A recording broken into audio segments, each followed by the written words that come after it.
Hello guys, completely impromptu. Hello Joseph, hello Rob, Keith Wright, oh yeah. I've got an hour or so in the garage and I just thought I'm going to have a little play with this Fir Bowl.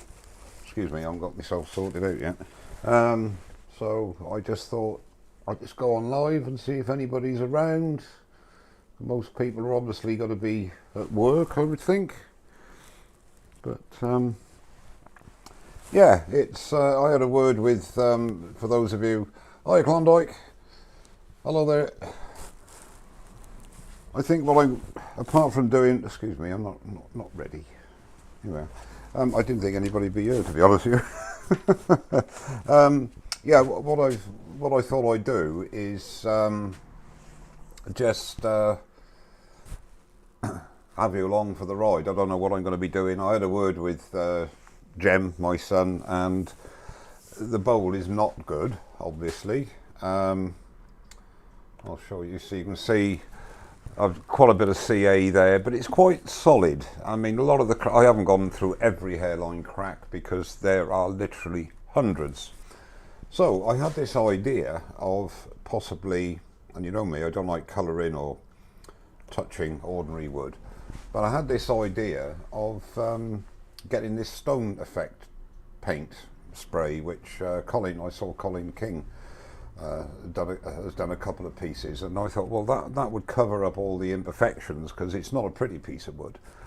So I gave Jem a ring and he said, no, I want it as rough as possible. So I thought, oh, it is an opportunity not to bother with finishing. So basically what I'm going to do is just refine the shape a bit on the outside, do the same on the inside, give it a bit of a sand, put some sealer and wax on, and that's job done basically. And when I've taken it off, I'll hand sand the foot in the mortise. And I just thought there might be a couple of people interested to have a look at it as I'm doing it and have a chat and get together and have a little chat in the chat while I'm just getting on with my rubbishy bowl. Well, I'm amazed there's 37 of you turned up. Hello Mark, how are you? Hello Wayne. Hi Wayne. This is a totally impromptu jobby.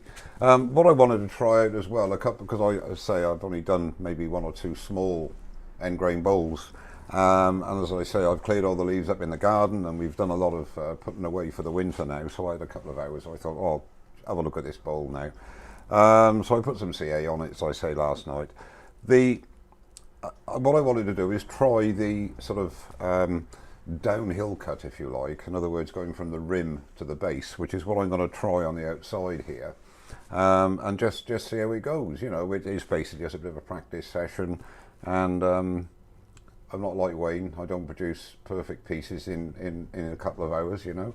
I haven't got his experience, but yeah, as long as you have got nothing better to do, you might as well sit and chat amongst yourselves and watch me mess up this piece of fur, you know.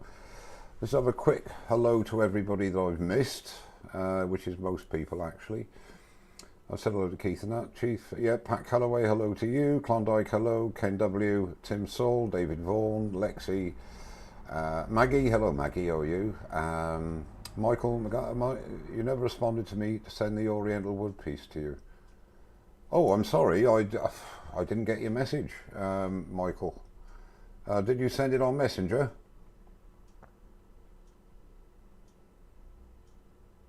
Sorry about that, I don't know what happened there. Douglas, hello, how are you? And Mark, I said hello to you, and I'll say it again, Real Simple Things, good afternoon. Ian B.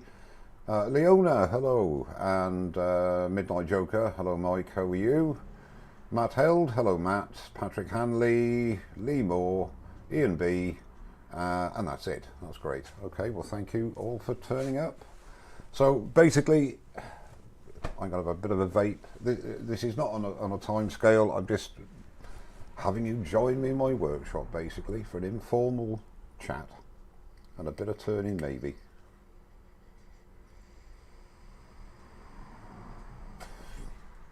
Okay, Michael. Yep, sorry about that. I must be honest, my social media has been playing up a little bit, as have my emails. I haven't been hacked or anything, I don't think, but nevertheless, things aren't as smooth as normal. ARC Andy, how are you? Are you up there, mate?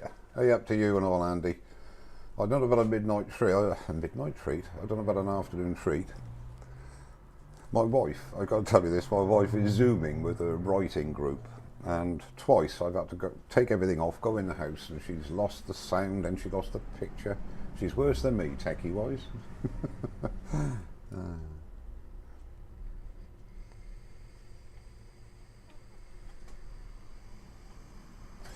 Right, I'll let you carry on chatting.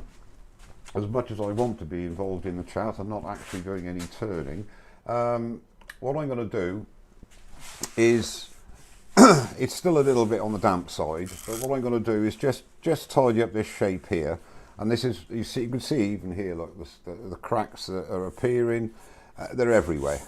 But hopefully it should stay together, because I'm just going to just skim it a little bit here, just to improve that shape and get a nice surface there for sanding. I might only be on for half an hour, because I won't bore you with the sanding, and I'll put a picture of it later on. But I thought it's an opportunity for you to get together if you have got nothing better to do and have a chat. And I suppose I better shut up and do some turning. Right, well, what I'm going to use is just this freshly sharpened 3/8 bowl gouge. I'm going to pick this cut up here and just move around here a little bit and just see what we can get. Just a nice gentle cut, turning at 675 RPM. Yeah, not too bad.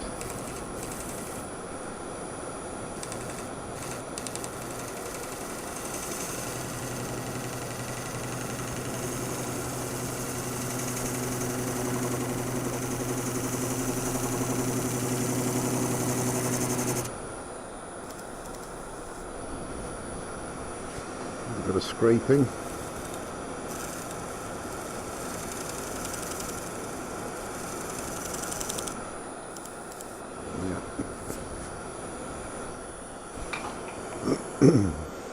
It's really weird turning this way downhill, but we'll see. It's not too bad a surface, I suppose.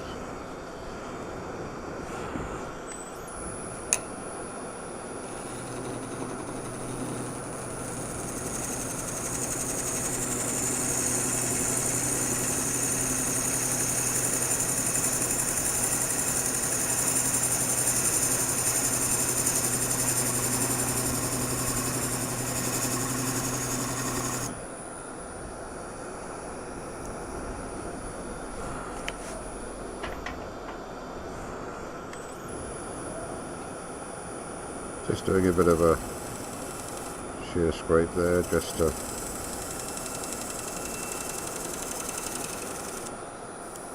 make that a bit smoother. A bit of a lump there, not happy with that.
Just doing very light cuts, just trying to refine it and get the best surface I can, I suppose, for sanding. But the thing is, it's not ever going to be a pretty piece. And if I'm honest with you, if it wasn't for the fact that my son had said he wanted it in a very rough shape, it would have been resigned to the firewood pile, I think. I've got to a stage now where life's a bit too short, especially at my age now, to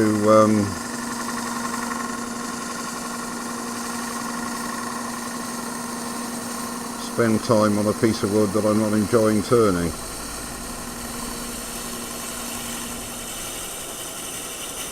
Let's get a bit of a curve there on the foot. Yeah, that's not too bad, it's just a little bit lumpy there.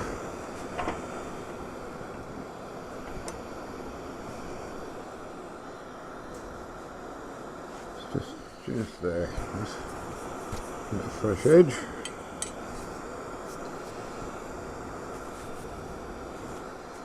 It's just there. It's a bit, just want to get rid of that end, that lump.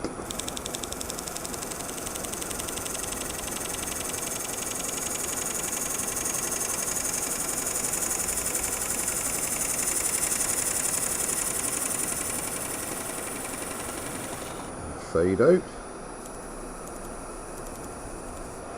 Tiny bit more. Just lift the handle, pick up the cut, engage the cut and just follow the contour round, trying to get rid of that little bump.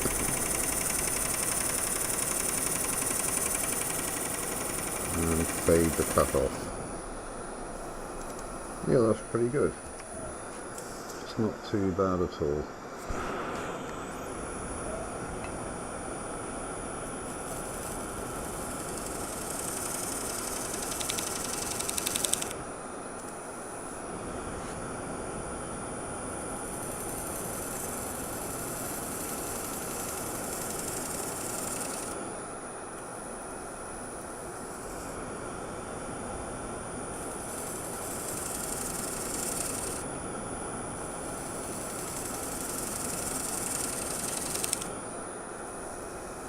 That's it.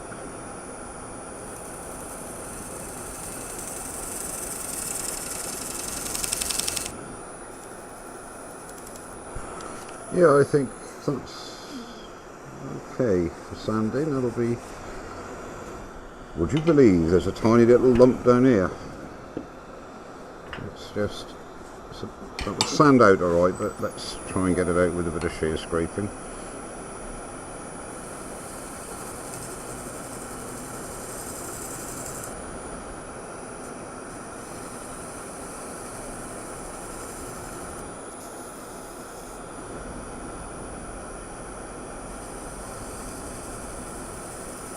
I'll say this is it's not going to be a very interesting live. I just thought, as I keep saying, you might want to just get together, have a chat on the chat there. And well, I'm basically, I think a few people call this sort of thing a fly on the wall thing. You know, I'm just going about my business and.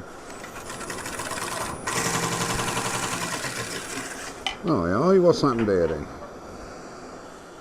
Now, there we go. Make sure your banjo is not interfering with the drop of your. I thought the bearings are gone then for a minute. What was I doing? I've lost my train of thought now. Yeah, that's it. Yeah, the banjo was getting was rubbing underneath the bowl there. Okay, I've got to look at the. Now the only reason I've got. My word, there's 78 people here. I can't believe. Hang on a minute. Let's stop and welcome people. My word. This is. Hang on a minute. Let's go back on and see Joseph. I said hello to ARC. Oh, Hodge. Hello, Hodge. How are you? John. Hi. Mark. I think I said Mark Pritchard. Ian B. I have as well. Bailey's Woodworks. Hello there. How are you? Tommy's Workshop. Hello. And let's have a look. That's it.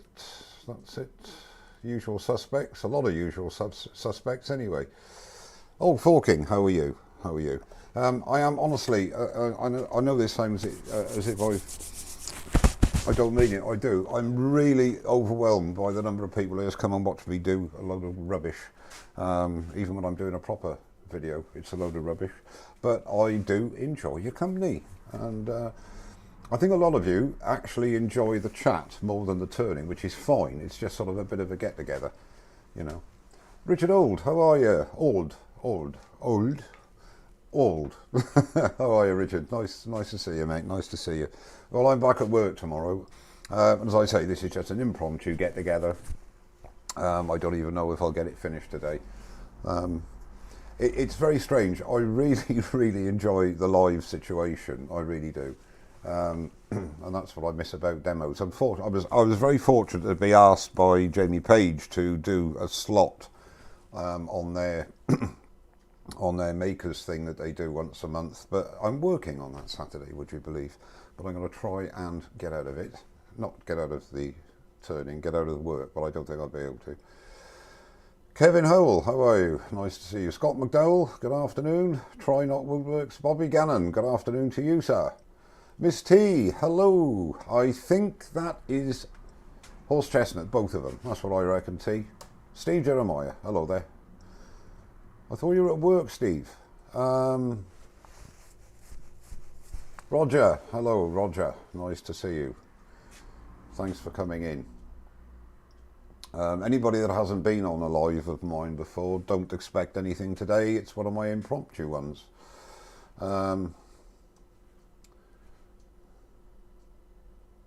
Just a basic. How are you? Les, how are you? Great idea, Mike. Put in the sand. Les saying, great idea. Put the sandpaper on the tool rest. Yeah, that was really weird. Actually, I didn't even think about the the banjo hitting the bottom of the bowl. Lucky it's not. Mind you, I think I'd be a bit more careful if it was a what I call a proper bowl. Hello, Jeff Webb. How are you? How are you? So don't expect too much today. Just having a chat and a bit of messing around. I was there was quite a big crack in the back of that bowl, if you remember, where I had the mortise, and it was going right across, and that's really what made me think stop. Otherwise, it's going to just split apart. And I put a couple of applications of thin CA. I didn't put any dust in or anything, and it seems to have held. But I don't like working on something like this, which is literally held together with spit and sawdust, as my grandma used to say, or in this case, CA. We need to get back to work. Have fun. Yeah, okay, Dominic. Thanks for popping in, mate. You take care. Yeah, Wayne's saying he likes doing lives as well. Yeah, it's a great crack, Wayne. It really is.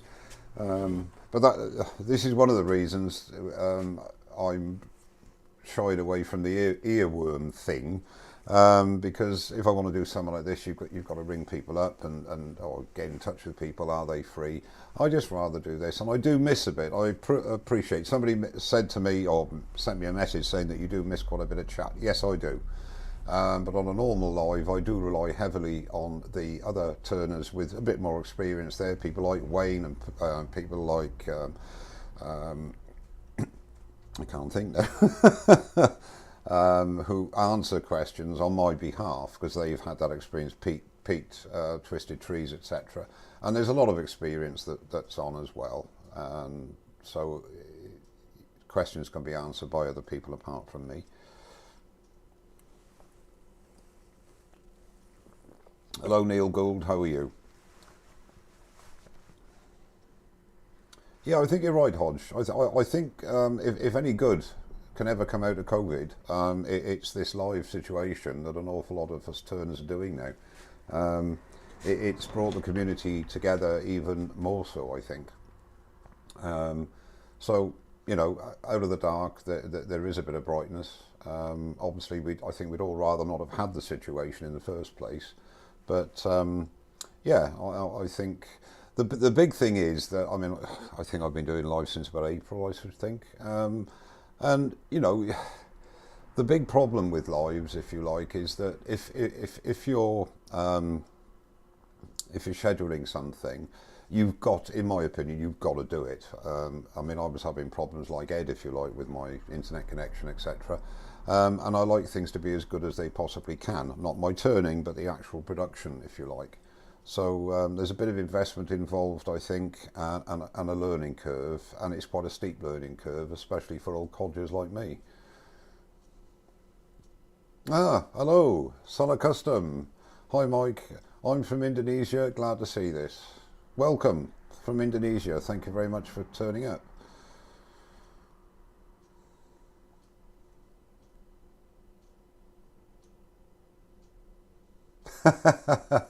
Thank you, Michael. I'm glad that you're enjoying your turning journey.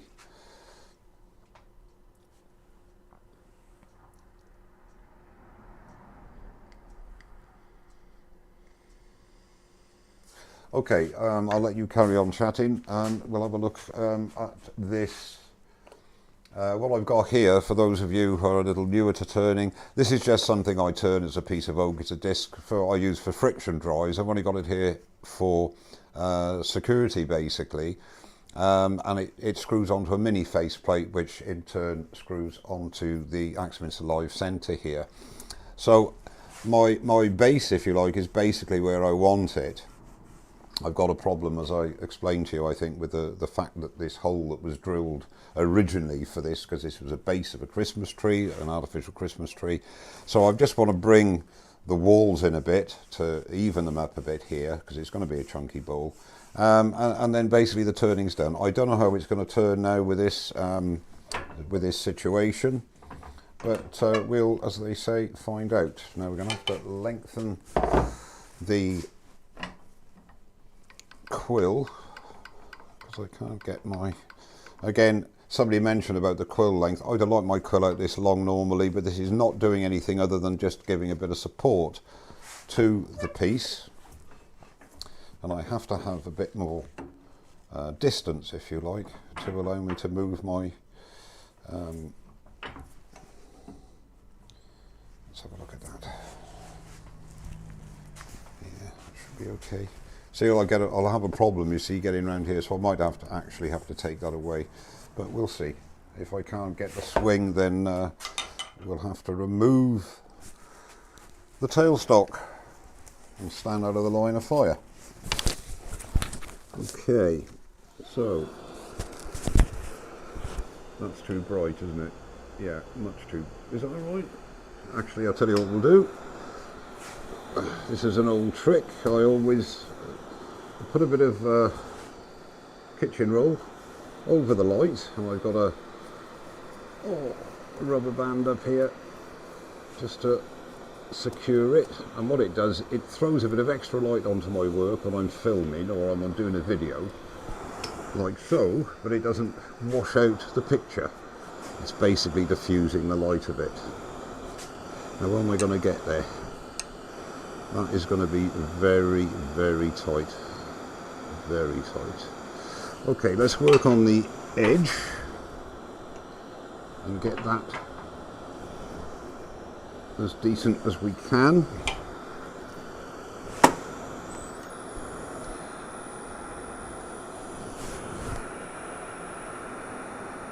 So just going at 700 revs, and I'm just going to do a pull cut here just to clean at the edge. Just very light cuts.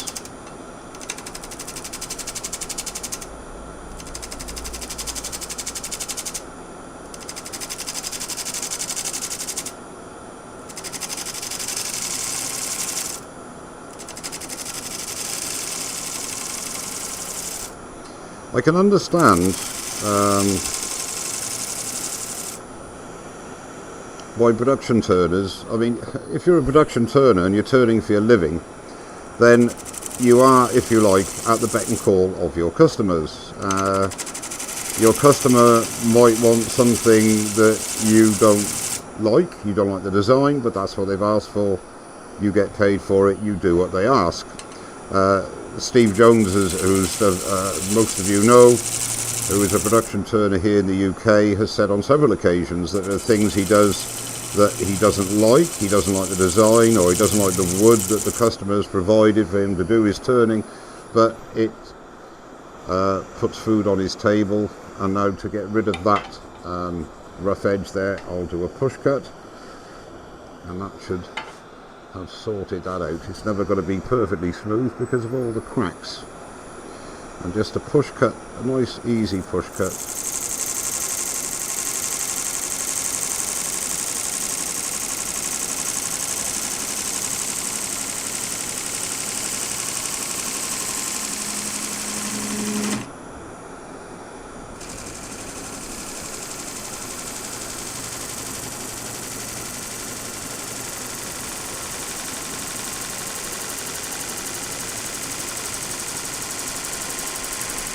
You can see it's mainly dust coming out of here now.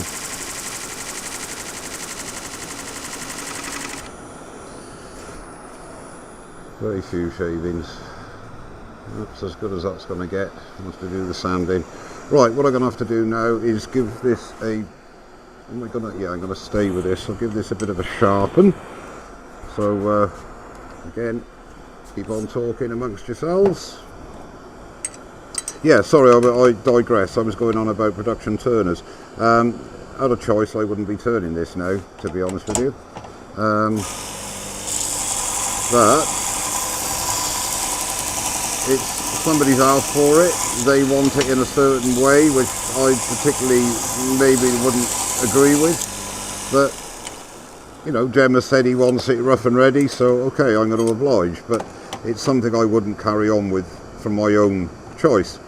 And Steve Jones and other production turners must do a lot of work which they don't particularly enjoy doing. That's where us as hobby turners, the majority of us, have the luxury of being a bit more choosy with what we do. And if anything, that is one thing that I think, I mean, not that I would be able to production turn now, but would put me off that doing that, because I'd be doing quite a lot of stuff that I wouldn't enjoy doing. So there's where a difference is between a hobby and a living, which I know a lot of you are totally aware of.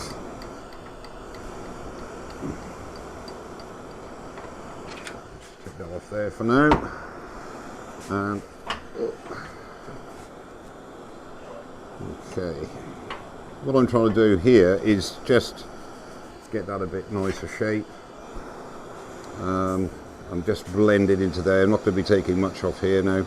And as you can see, I mean, it's not going to be a pretty bit of kit, is it? Actually, because this is an impromptu thing, and I like a chat, I'm going to see what's happening here. Well, there's 92 people in, that's very kind. Hello, Leroy, how are you?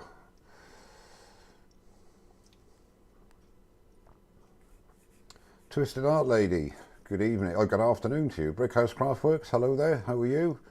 Just trying to catch up with the people that have arrived while I was messing about there. Hello Jerry Dempsey, how are you, sir? I think that's it. Yeah, so hello to everybody now, that's good. Right, I'm going to have a vape and a quick drag while I'm rambling.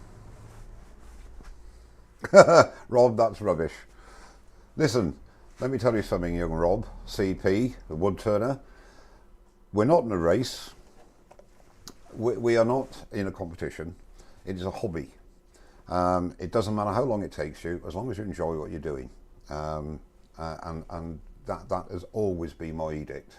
There are certain things that I've done where I thought I wouldn't do that again, but nevertheless, you've got to try for experience.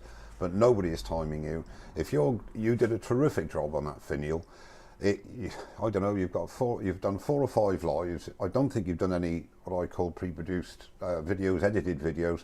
So you've done extremely well. It is a totally different. I mean, I get butterflies every time. Today not, because it wasn't prepared, but every time I have a live, there's always that little bit of anxiousness. But once once the cameras start rolling and everybody comes in, it's like, it's like having a couple of hundred people normally, or 300 or 400 people watching you in a demo when they're all friends of yours. If they didn't want to be there, they wouldn't be there. So, and the same with any live people can move on, and you know, we don't get offended if people come and go. That's, you know, that's what it's all about.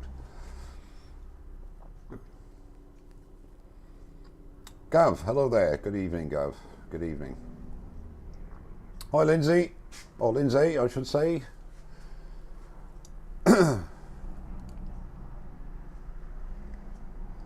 I think what I'm going to do is set up another live channel, and it's just going to be a get-together for everybody. It's not going to be any turning, it's just going to be a chat room. Oh dear. It does my heart good to see everybody here enjoying the banter between themselves. It's brilliant. Lester Duggar, hello, how are you? My pleasure. Thank you very much for your support and saying that. Really? Oh, I'm sorry to hear that. I'm sure you do. That's brilliant, mate. And more power to you, if I may say. Oh no, they're winding you up, Mike. I must have missed something there. The cat, come on, tell me. What have I missed? Wayne Michael. Oh dear. That's the trouble. You miss parts of the chat. But there you go.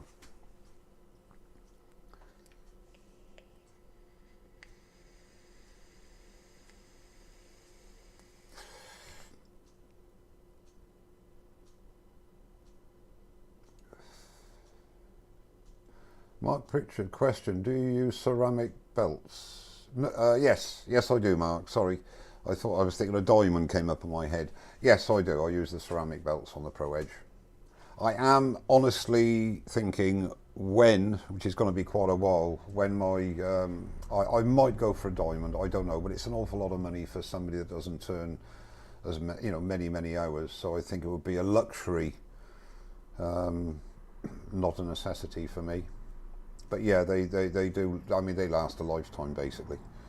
Those diamond belts. But yes, I use ceramic and I find them fine. Yes, Mark, on the Pro Edge, I appreciate it. Yeah, I've used ceramic since day one, and I've got no qualms with them at all. They're good, and they clean up nicely. You know, with the old. I haven't got one here now, but the old belt cleaner that you use for your belt sander and you know, your disc sander, they clean up okay on that as well. To a point. Lester Duggar, hi Rob, pleased to make your acquaintance. You obviously don't know him well enough, Lester.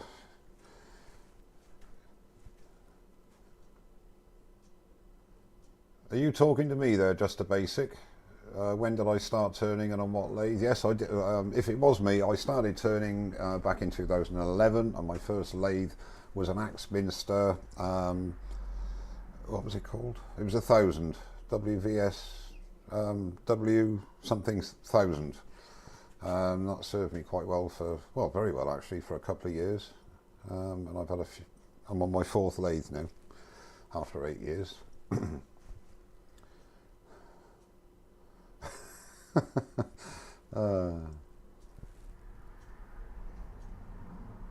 So Mike, back to lockdown. No, I'm still working the cat and the fish crafting. I've just gone I'm on a rest day. I had a 4-day weekend. I've been back at work 4 weeks now, and we are, I'm back at work tomorrow. We're still running the same service, believe it or not. I won't get boring into work, but obviously a lot less passengers, a terrific amount less passengers, but we're carrying on the services as same at the moment. This lockdown is nowhere near as serious as the last one. It's certainly not being adhered to as the last one was. Hello, Jeff Webb.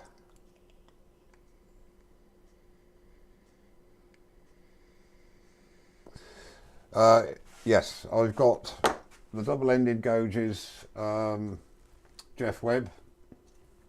This is my half-inch bowl gouge, double-ended, fits in the appropriate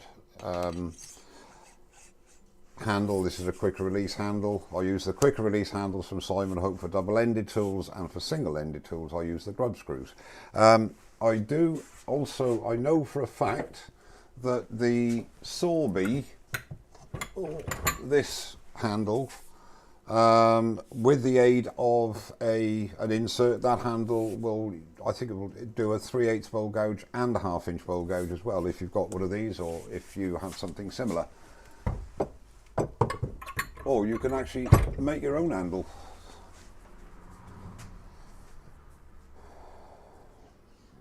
Ernest Broadroyd, hello there. That's very kind of you. Thank you. Wayne, are you going? Sorry, mate. Cheers. I missed you saying goodbye. Oh, that's... Okay, Wayne. Thanks very much for popping in, mate. That's Wayne, the very famous Wayne the Woodturner. Thanks, Wayne. Okay, I'm gonna have a bash at this, the inside of this bowl now. So let's just go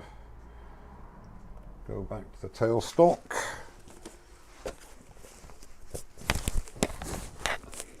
I don't hold out a lot of hope for this, but there you go. And I'm standing out of the way of the line of fire, so if things do get a bit nasty, I should be okay. I'm under 1,000 RPM for the newer turner. I'm doing about 700 RPM, and it is a fact that, I mean, I'm well out of the way of fire here. If it did come off, or whatever, it's going to drop. It's not going to fly everywhere. If it was doing 1,000 revs RPM, then it would do. Okay, what I'm going to try and do now is just very lightly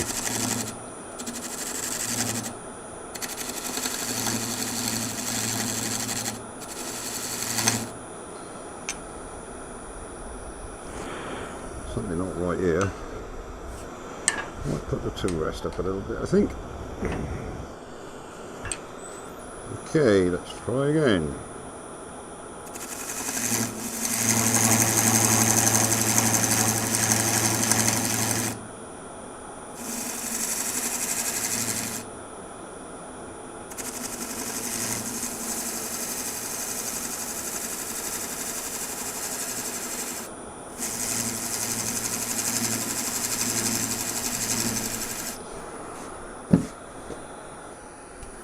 Changing the gauge.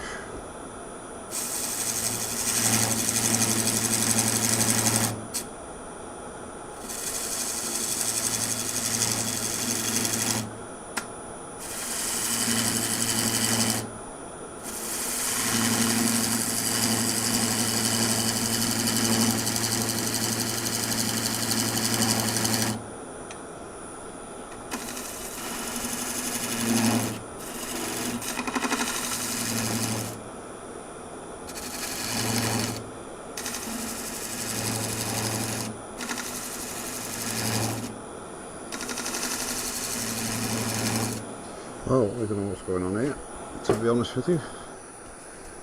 This is not very pleasant at all.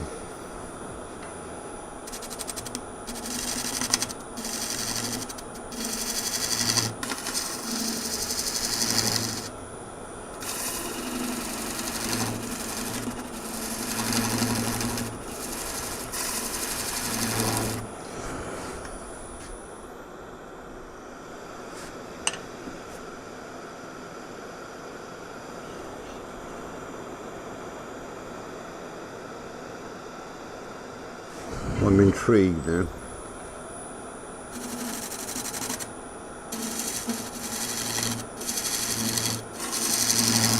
I can't get a cut. I don't know what is going on here. No idea. This is something new for me.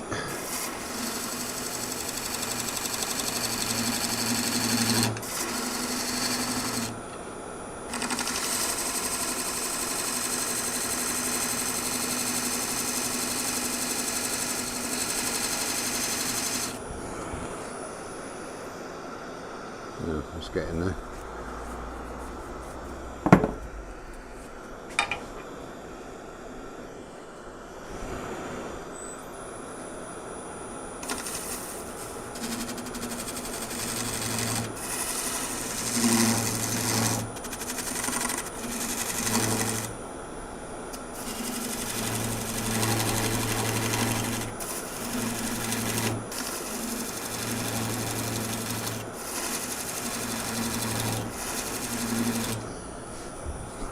Right, I just realised actually I was using my 3/8 spindle gauge, and I hadn't actually freshened the edge on my 1/2 inch, which I go into, and I think that's what the problem is. At least I hope it is. See, these are the sort of things that happen all the time.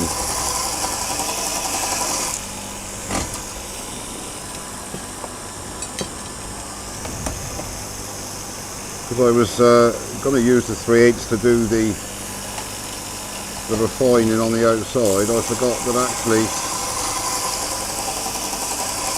very wrongly, after I did the live on Sunday, I haven't been back out here, I didn't sharpen up my tools. And I didn't turn off the lathe when I left it, but there you go, there's no one else here to get injured, apart from me.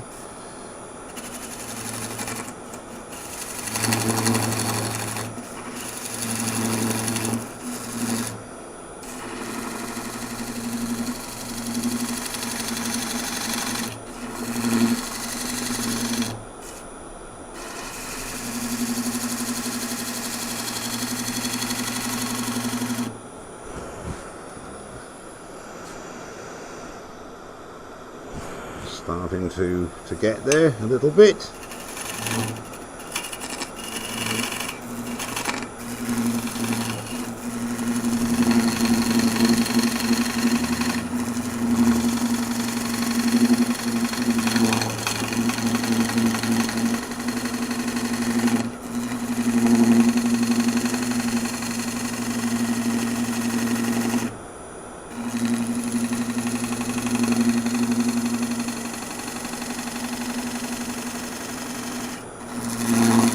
Oh, I'll tell you what,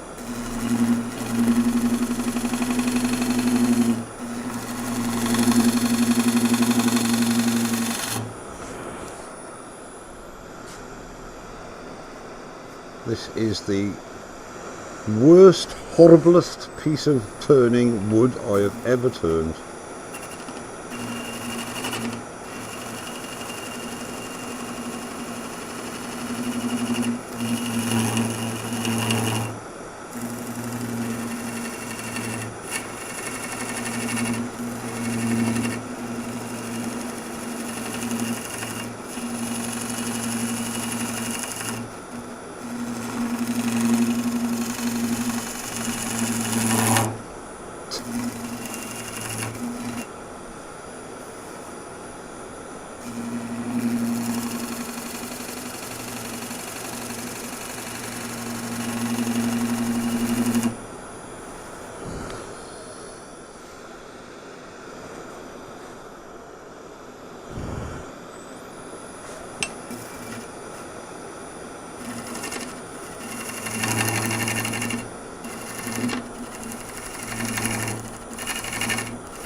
Hello Billy Burt, how are you mate? Nice to see you. Very nice to see you. Ken W. Yeah, I'm cutting into end grain. It's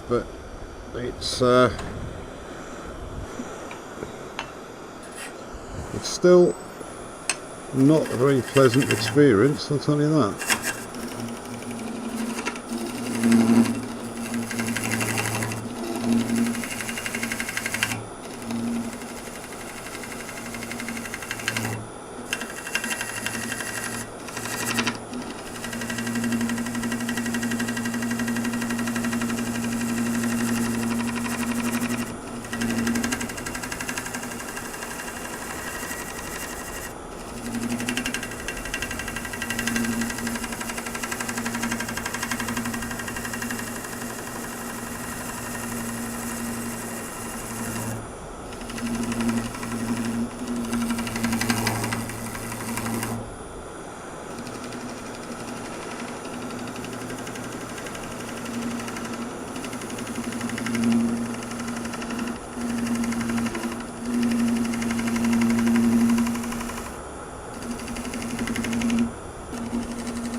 Off that little lump there, I'm actually quite pleased with the shape on the inside.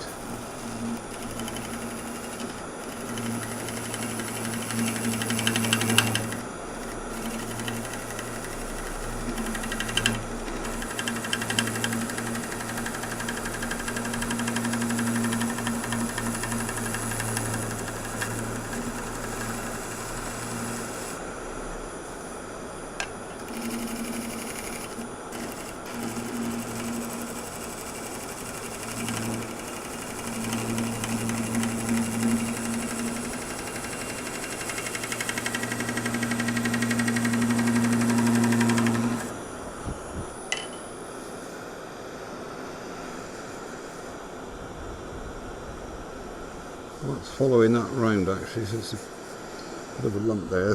Tell you what we'll try. Let's try the old Simon Hope negative rake scraper, just to tidy that up a bit.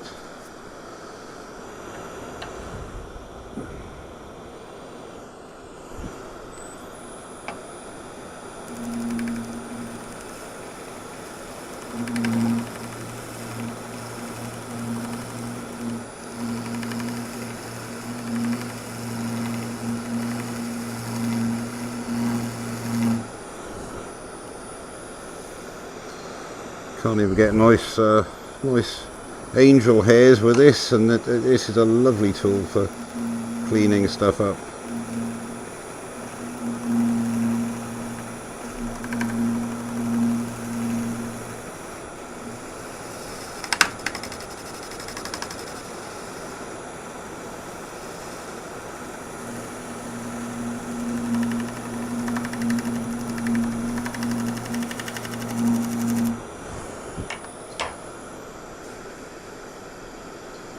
Yeah, it's virtually there, just a little bit here.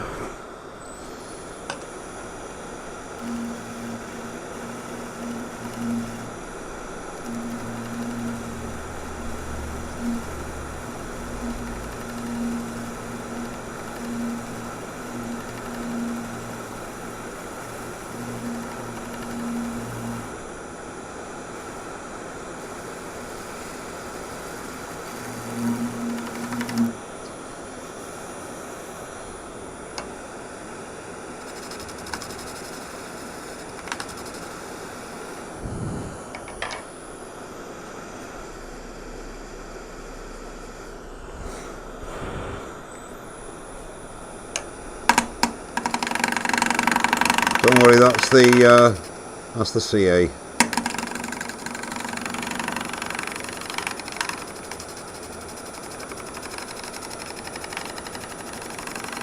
More than one way to skin a cat.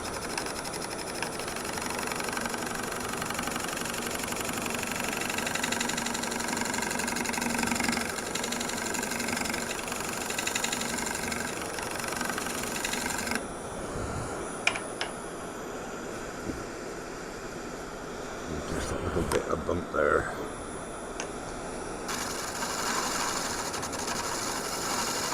I'll put an extra edge on that now because it's got it's got CA on it. Right, so let's get the old diamond card. Put an edge on it.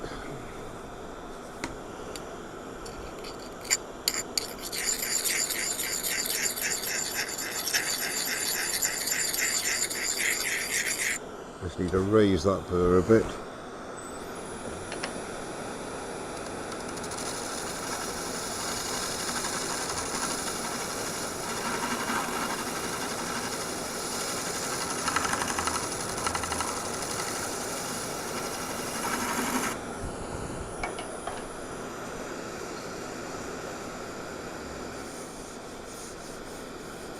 Yeah.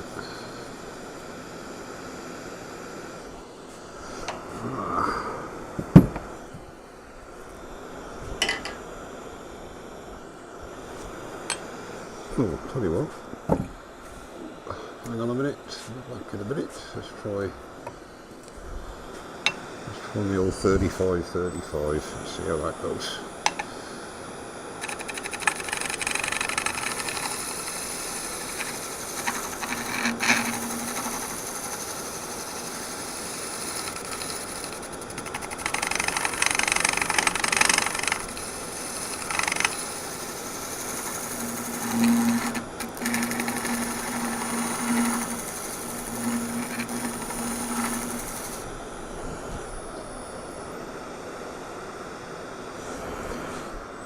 Oh, this is a right pig's ear, but there we go.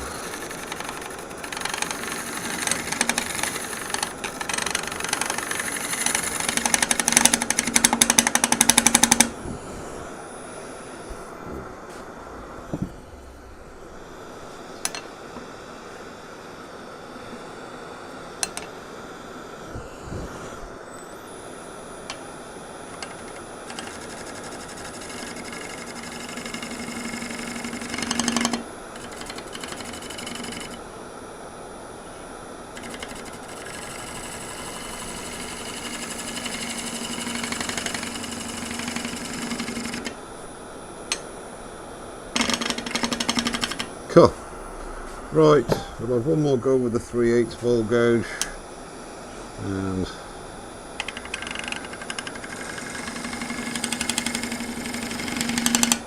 no.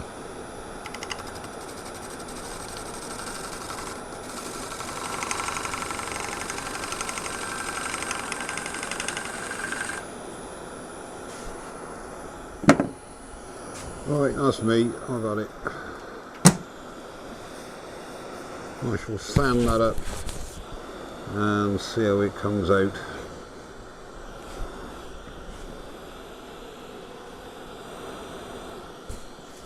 Right, it's not something I often do, but I've had enough of this. I really have. It is just fighting me all the way, and I'm going to leave that, do some power sanding on it, and that'll be it for me, I think, on this piece. Dennis Williams, I've so thoroughly enjoyed watching this as I prepare for class. Thanks very much for coming in. That's very kind.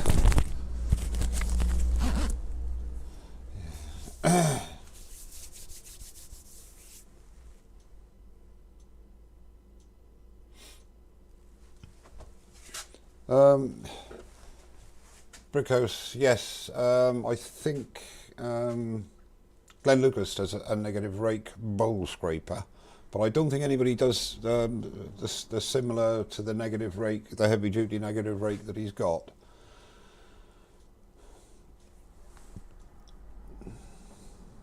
Yeah, and they are high speed steel M42s.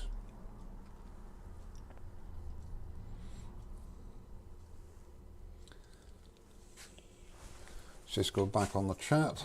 Valerie Henschel, hello. I've said hello to Billy, I think, Billy Burt. Oh, yeah, I think I've said hello to everybody that's there. I'll say nothing special here, it was just really a case, I should say, you can move along people, nothing to see here. It's just a question, Mike. Douglas Munger. Mike, the Simon Hope scraper, is there any reason that the cutter is on the bottom? It's just the design, Douglas. It is the relief bevel. That is the main, that is the main bevel, the big bevel there. And the relief bevel there, which creates the negative rake, is there. So that's how you cut it, or that's how you, because when you raise the burr on the little bevel here, on that bevel, and that raises it, so the wood is coming down to the raised bevel on the raised burr on the big bevel. And it's just the design, and it makes it rather stable, very stable. Morning, Valerie. I'm going to be vaping now. Move along, nothing to see. Yeah, that's right there, Cat. All of the Carbides I have. Yes, I know, but it is a different concept, if you like, Douglas. That is the way that Simon's designed it, and it's very effective. You see, the thing is, you put a bevel here. That is one of my own scrapers. That was just a round nose scraper, and that's got a negative rake there, yeah, and I think it's 45 and a 25-degree negative rake on the top. But if I I mean, it would work, wouldn't be very good, but if I raise the burr that way, I'd use it that way. If you see what I mean, I could raise the burr on here, but I mean on this one you raise the burr that way, so you put your sharpening stone on the big bevel and you raise the burr here, and that's how you present the tool to the work. Well, I could, if I wanted to, I could raise the bevel on the small, raise the burr on the small bevel, and then put it in like that. And that's basically what Simon's done, and it's very effective.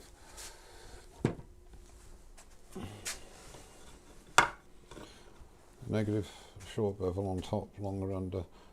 Yeah, to be honest with you, don't get too hung up with the bevels and everything else. As long as the edge that you raise the burr on is the burr is uppermost, if you like. So whichever bevel you use to raise your burr, that burr must be uppermost so that the wood comes down onto the burr. Mike, I am the workshop turning in a vase, right? Need to get in about 7 inches. Which Simon Hope Carbide hollower is best? Can't get on with my new crown hollower. 7 inches. I'll tell you one that I was really impressed with, and I've got a few. This little chappy here, I did that Gonçalo Alves. Okay, that was only 4 inches deep, 5 inches deep. Now this is the 10mm hook tool, and it's a 10mm high-speed steel M42 cutter, not carbide, steel. Now he also does a 12mm. This is the 10mm. And once you get to grips with it, is brilliant for undercutting, obviously, but it also is a very capable hollowing tool as well. So I would consider that very stable. Depending what you want to go for, then this is also a very stable piece of kit, and this has got an 8mm carbide cutter on it, and that, you know, is a very solid piece of kit as well.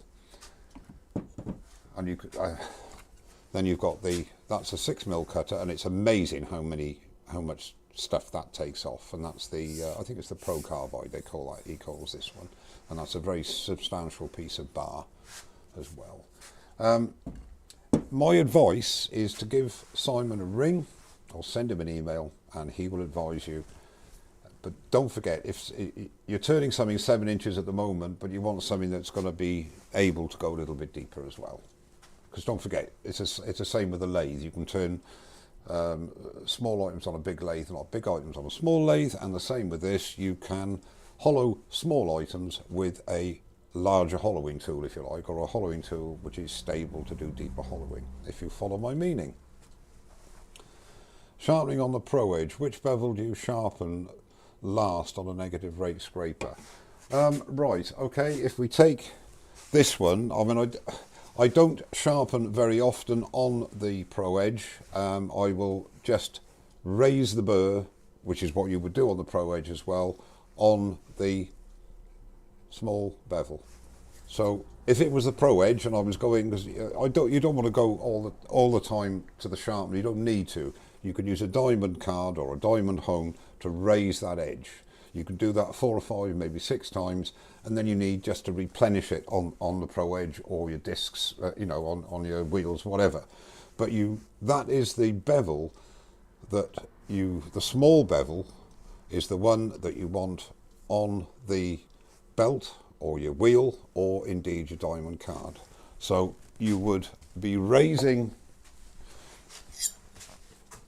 the bevel there, okay, on this bevel.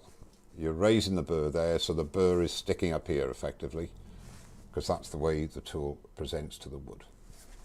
Hope that answers your question, Matt.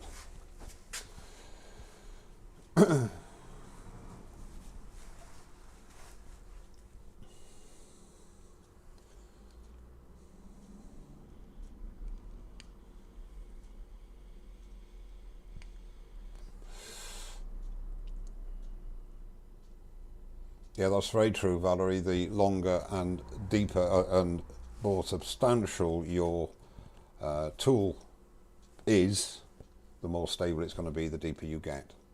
But the point I was really making there was the fact that if you get a tool that is capable of doing a deeper hollow form or a deeper vase, you can do smaller stuff with that as well, quite easily. It's a bit, as I say, like a lathe. So the bottom bevel, got it, makes sense. Just thinking about how the belt on the Pro Edge goes past the bevel, would it raise it the same way? Yes, it will. Yes, it will. What I do, I'm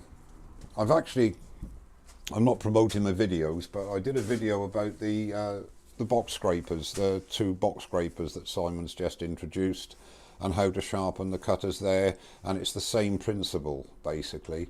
So a couple of seconds, a couple of minutes watching that will explain to you how not to sharpen the bevels, no, how to sharpen the bevels. But you don't actually need to go to your grinder with a negative rake scraper very often. This is one of my favourite negative rake scrapers, yeah. It's a 1-inch round nose scraper that I've turned into a negative with 35 degrees on both angles. And whichever I've got it marked, well, it is where the handle is here, that is how I present that to the work. Because when I put it on to the belt or I use my diamond stone, I do it here. So I'm raising the burr on that bottom bevel, okay? So it raises it above here. So that's how I present it to the wood. So the wood is coming down onto this bevel. Because they're both 35, I had to decide, well, every now and again I will have to reshape it, not very often, but the point is the wood must come down onto the raised bevel.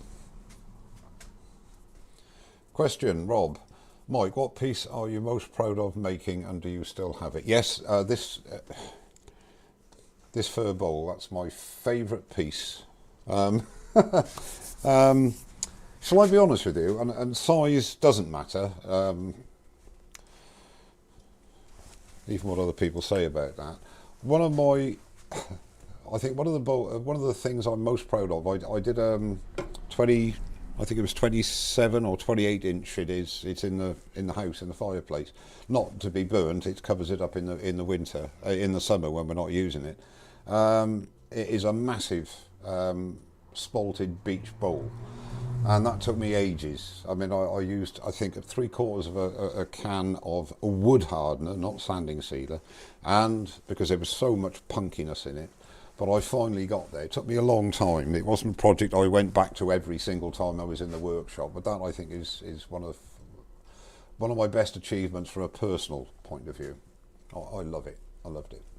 But yeah, some hollow forms, some goblets I've done in the past I've been very happy with. I'm very rarely, like most of us, happy with anything I do. Completely happy anyway. I'll ignore that, the cat and the fish crafting. I keep forgetting your Christian name, I do apologise. Joseph King Douglas, that's fine for standard carbide for stock removal, but not with a cupped tip. I missed what that was, sorry, I missed what the question was there. The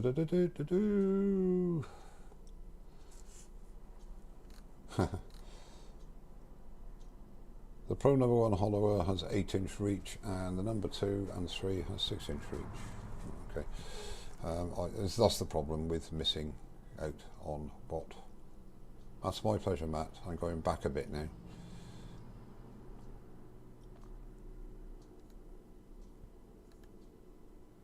I'll tell you something, Rob, you're saying about what piece I'm most proud of. You know that finial that I did out of Tanga Tanga on that last hollow form that I did? I was very pleased with that. Nothing special, but I just like the form. Because with finials, to me anyway, and I don't always get it right, obviously, is getting that transition to the what Cindy Droser calls the onion, if you like. That sort of that bit there. And I quite like it when I get it right where the long bit of the finial actually goes in a little bit and comes out to the top. But quite often it doesn't work out, but when it does, it's a great feeling, I think. What is the angle for a cutter? I'm missing out on this, so I'll let Joseph and Douglas. Can you do a 40-40 grind on the Pro Edge? I don't know, I've never tried it, but I don't see any reason why not. What I will say is, with the Pro Edge, it's got pre-marked or holes where the degrees are, but you're not restricted to that, obviously. You can have the table at whatever angle you like. The problem, I think, not the problem, to get a 40-40 grind, you have to do it freehand sharpening. Because if you get a 40-degree nose bevel with a jig, when you're swinging around to the wings, that angle is not going to be on 40 degrees. And I don't know what it's going to be, because it's not something that I've really got into. But I know that, from what I'm being told, the only way you can get a 40-40 grind is to do it freehand, if you like. And that's not something I've done.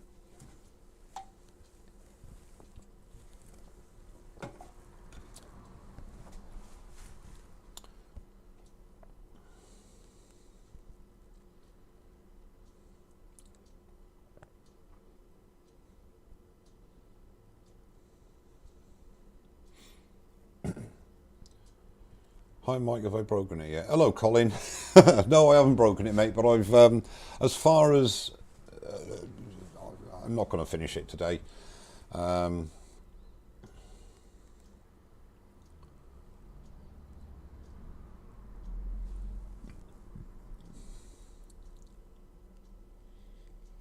TJ, how are you? We're just getting, it's just a bit of a chat. I'm going to be going in about 20 minutes, I should think. Half an hour at the most.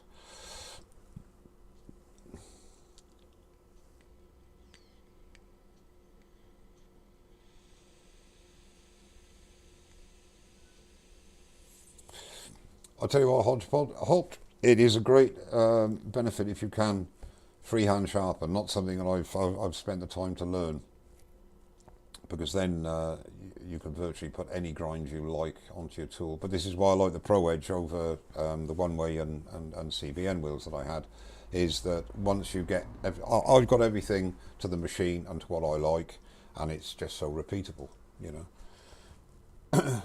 Someone that makes a jig supposedly did a 40-40 grind. It's close, but it's still not a true 40-40. No, I'm sure you're right, Brickhouse.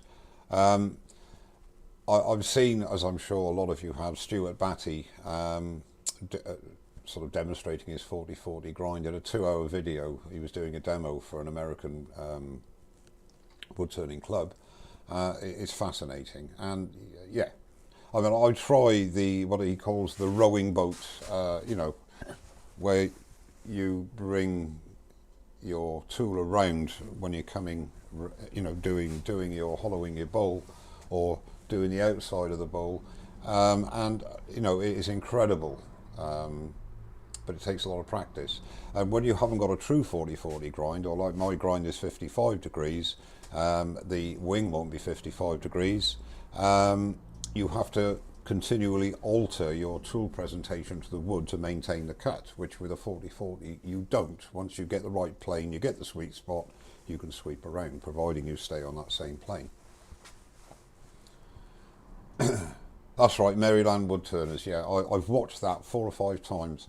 Not so much to learn how to do it, but I just love watching Stuart turn. He is an amazing turner, and a great laugh as well.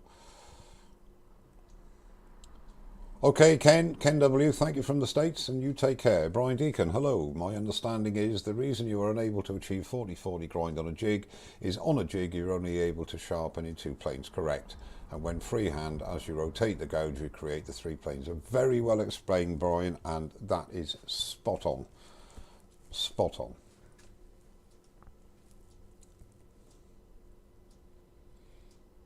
Take care, James. Thanks for popping in, mate. You take care, mate.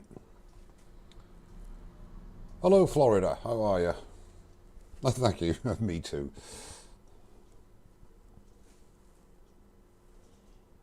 Joseph, Joseph King, I missed that chat you were having with Douglas. What was it about with the angles on the Carbides? This would be good now if you're on the Zoom, wouldn't it?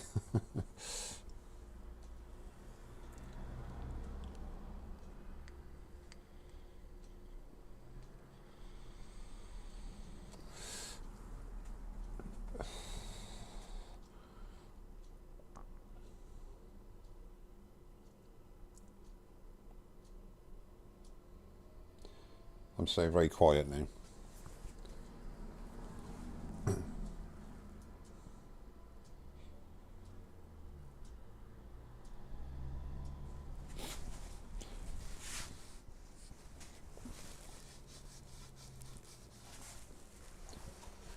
Hodge, great stuff subscribing to the regional wood turning clubs such as the Maryland one or Rocky Mountain Turners, as they have good demonstrations as long as camera work is decent.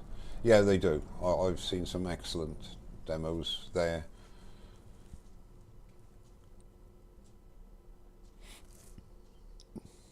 I mean, they're... Hi Don McGee, how are you?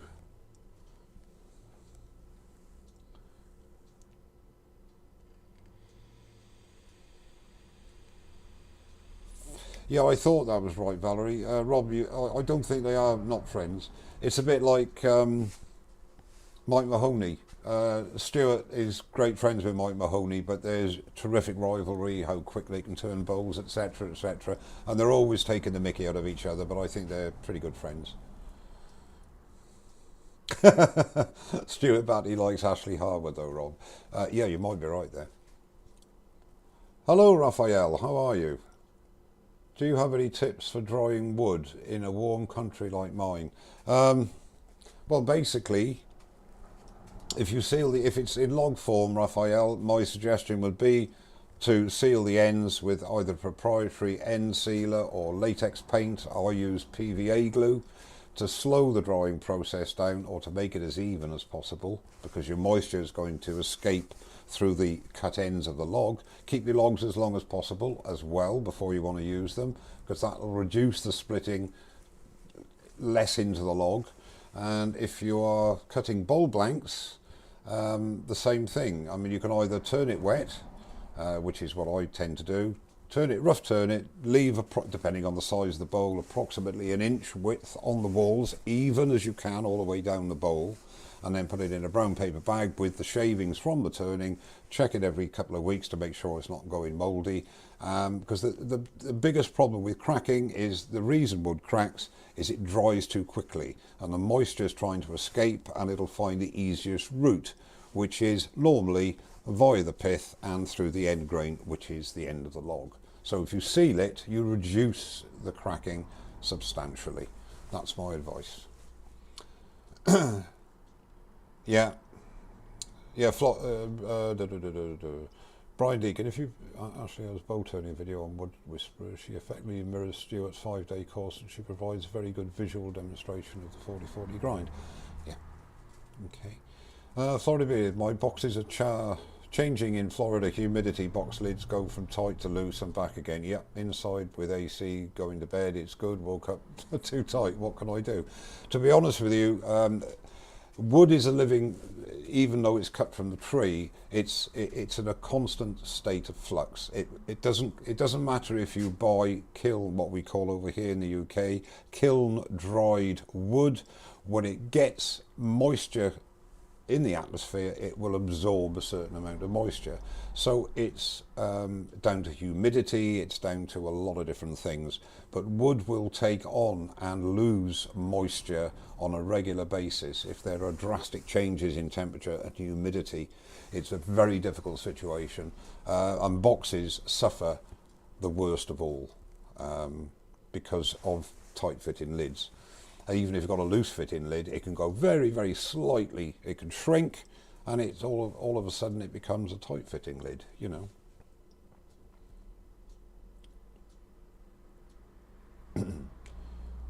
Valerie Henschel, if money was no object, what wood would you acquire to turn? Well, I would like a lot. I've got a lot of yew that is, and I love turning yew. I've got a lot of yew that is still very wet in my lean-to with my sort of stock of wood there. I love yew, and I love olive as well. Oh, Lee Foskett, that's very kind of you. You shouldn't have done that, because this is just a chat. It's not. It's nothing of much interest to anybody, really.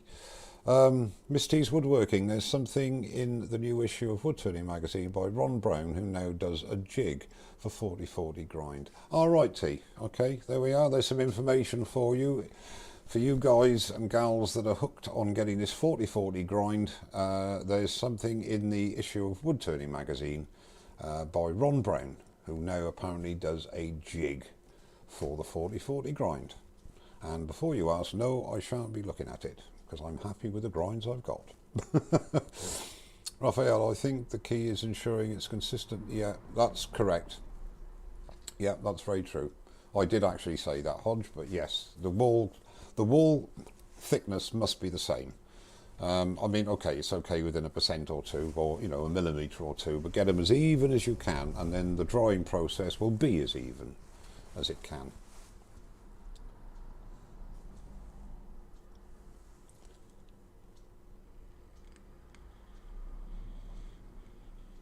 Mike, we were chatting about cutting angles for cupped and flat carbides. Oh, okay, okay. I think all the carbides that I've got, I don't use carbides apart from hollowing. They're all cupped, and it's a very steep angle there on the bevel. But I tend to find that around the 45-degree mark, on or just slightly above centre with the tool horizontal gives the best cut, personally. That's what I find. Brickhouse is saying we're not going to stop harassing you till you try the 40/40 grind. Okay. Hello, Derek. Did the bowl end up as firewood? No, Derek, it didn't.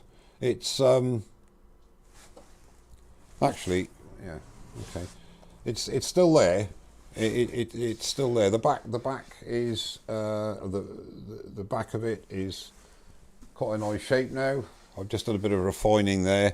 The middle, or the inside, is giving me a lot of trouble, so I decided to call it a day on that as far as this is concerned, and we have now just reduced ourselves into a basic forum, a chat. But just for your information, Derek, and I'm sure you're not interested, but I'm going to tell you anyway. I spoke to my son, and what I was going to do, you know, you can get this spray stone effect, and I had this idea, well, all these imperfections, and there are literally hundreds of cracks in this bowl, little hairline cracks. Maybe that would be an idea, but he wants it as natural as possible, so I'm going to oblige him, and it's going to be a very rough and ready. I'm going to sand it to death now, and then sanding sealer and wax it, and that's going to be it. I'm going to call it a day. What response was that, Brickhouse? Paul Morris, question. Hello, Paul. Have you tried making a segment? Yes, I have. But you need to be careful on which way round. Segmenting, for those that know me, is not my forte. I have absolutely zero patience with segmenting. A little story which will bore you all, but I'll tell you anyway. In the beginning, when I started turning, I saw some segmenting, and I built the jig, and I think I built the jig to, it was another YouTube video uploader, and I did it to those specifications, and I got my table saw, and I got everything sorted out, and I started cutting, and I was going to do a simple 8 segmented vase with about 8 or 9 rings.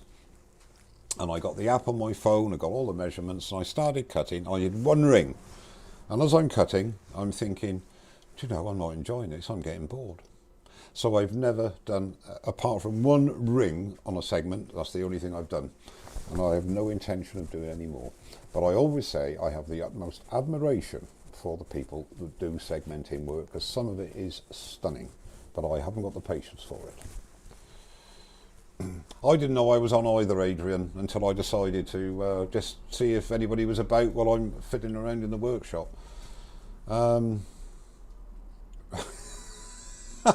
Yeah, Rob said Mike loves segmenting as much as painting pieces. Yeah, you're right there, Rob. You're right there, mate. Yeah, I'm afraid you're right, Brickhouse. I'm the same, mate. But I do, honestly, I'm in awe of some of the segmented stuff that is produced. It's incredible, but for me, life's too short. I'm not into it at all. I bought a scroll saw about 3 years ago. I was going to get into scroll sawing as well. And as you see behind me here, this lovely piece that Paul Lockwood did for me a few years ago.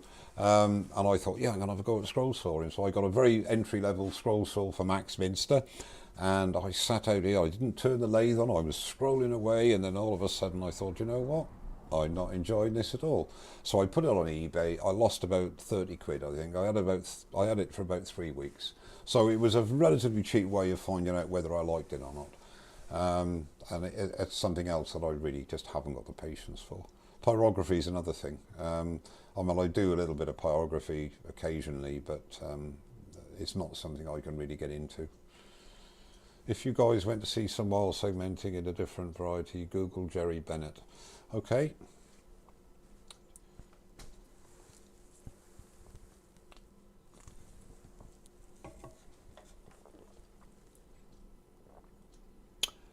Mark Pritchard, question, what size handle do you use on the Simon Houghton negative rake tools? It depends what you want, Mark. You can have what I call the small, medium and large handles with different diameter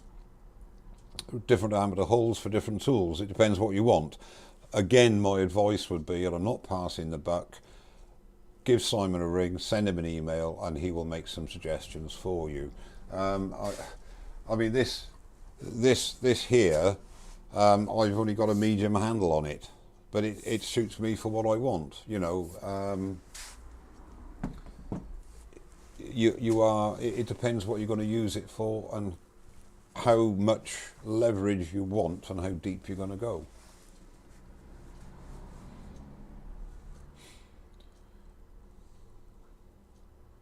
Well, oh, I will say one thing. When people say to me, or say what size handles, some of my handles are not representative of the diameter hole that came with a handle. I won't go into reasons why, but in the early days I did a bit of enlarging of holes for certain reasons. The only piece of segmenting, Derek, the only piece of segmenting that I did was 2 rings on a competition piece at Ali Pali many moons ago, and I did win a Robert Sorby set of tools for it. Well done, Derek. Good for you, mate. Have you done any since? Oh dear. Paul Morris says, have you tried turning your own handle? Yes, that is a very good point. I've turned several handles, and yes, you can turn your own handles. Indeed you can.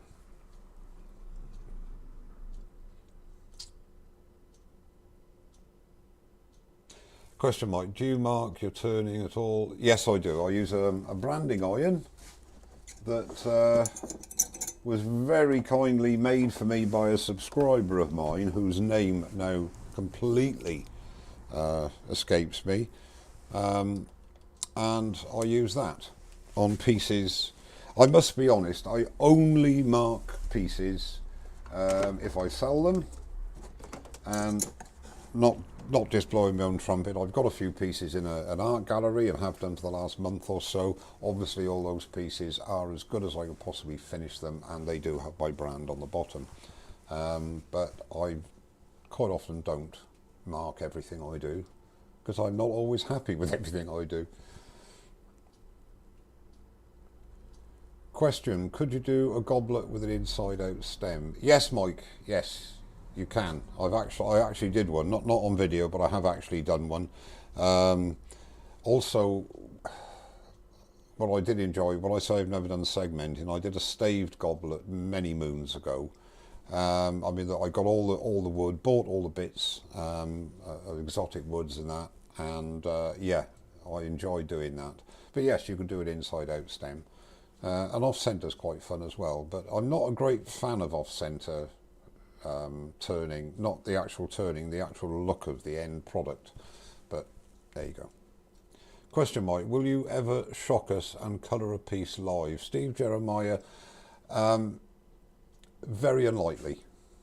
I have actually coloured a piece on a video, but no, it's not my scene. I mean, I've got colours. I stocked up with the intrinsic colours a while ago from Martin years ago, and all the nozzles are clogged and so on. I've had a bit of a play. Yes, it's good fun, but it's not something that I am really into.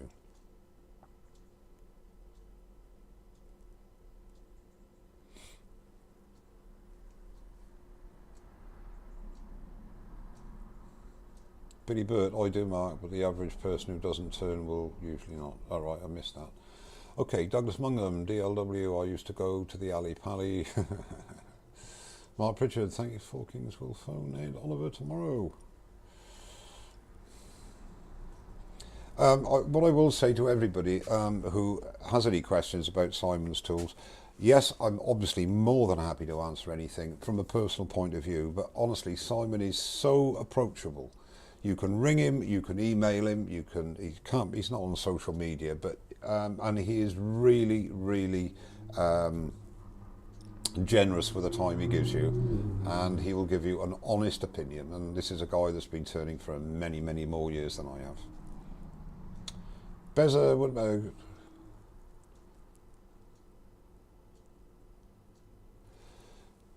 Thank you, Beza, very much.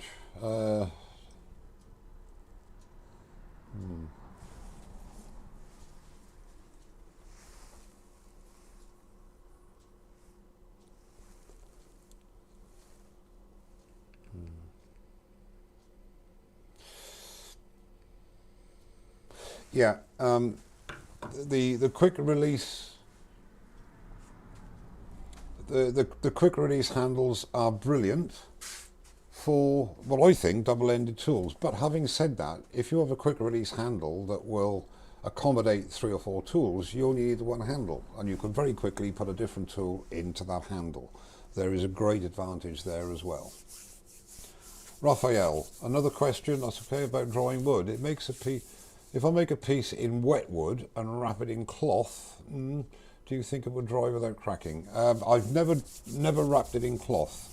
I would personally, if you turn it wet, wrap it in black. You can. I'll tell you what is quite successful is cling film, because that allows a bit of moisture to escape, but at an even rate.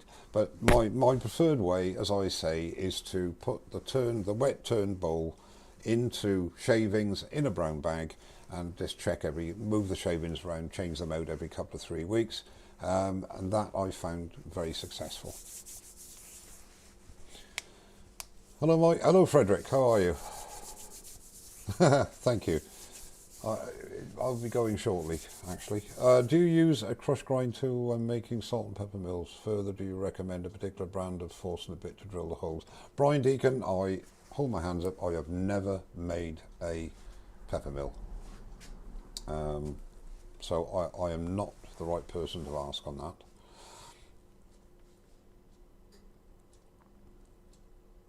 Can you use a spindle roughing gouge on a...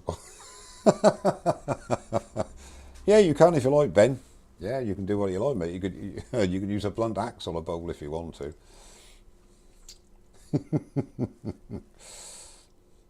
Take care, Mike, Midnight Joker. Thanks very much for popping in, mate. Take care and see you later, mate. Okay, Raphael, that's, of course, like anything like this, it's only my personal opinion, okay?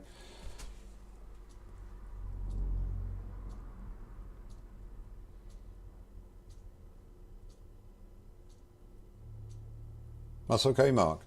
That is part of the reason for these impromptus, because guys get together, they can ask some questions, and hopefully, if I can't, other people on the chat can answer them too. So it benefits, doesn't it, at the end? Mark, I personally think a bowl looks fine with a mortise in it. Yeah, without it, it's just icing on a cake. Bowls are perfectly functional with mortises in it, just a little more polished without. Yeah, I agree, Brickhouse. Yeah. But I haven't got a problem with mortises. I quite like it if you've got a nice, deep foot. I haven't got a problem with that. That's me personally. Take care, retired Ilsminster. All the very best. Thanks for turning in, mate. The thing about mortises and having no foot, I quite agree. A lot of turners like it where you can't, or the person who's buying can't see what the holding point, basically. But I think you can make a nice feature out of a mortise, personally. But then that's just me. Everything is personal.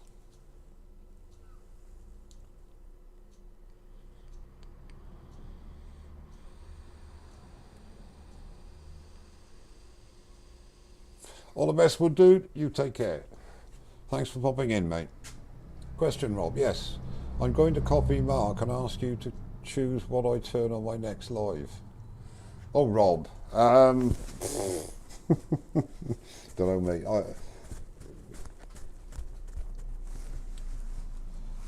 Did I say goblet? Oh dear. I was only joking with Mark. I tell you what, Rob. Seriously, I could sit and watch you do finials all day as well, if you like. You know, do another finial. No, I mean, goblet box. The thing is with lives. I mean, I do too much talking on my lives. Not enough turning. Well, this wasn't a proper one, but even on a normal one, I tend to sink into chatting. So, Mike, Simon, yeah, there's done a three-part goblet like one of your previous demos. Recovery of a snap stem, posted pick on. Oh, right, okay, I'll have a look at that file.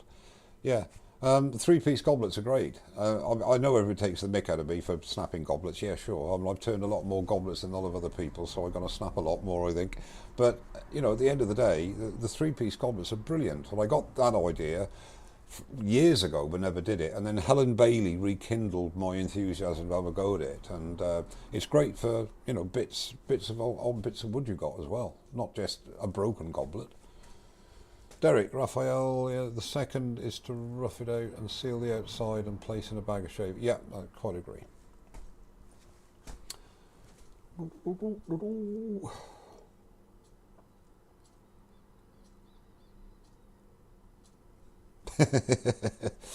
Yeah. There we are. Look, Douglas. Douglas has suggested, Rob, a lidded box. There we go. I'll agree with Douglas. I'll go with a lidded box. There we are. Eduardo, did you find out about... Oh, sorry, I didn't get back to you, did I? Right, the JSP filters are PP2. They don't do any others on this particular model. I personally am not a great fan of the Trend. If you want PP3 filters, the Trend has PP3 filters, but be warned, it is nowhere near as comfortable as the JSP or the APF10, as Axminster call it. But this one only does the filters that are in it, which are PP2 filters. Sorry I didn't get back to you. My apologies.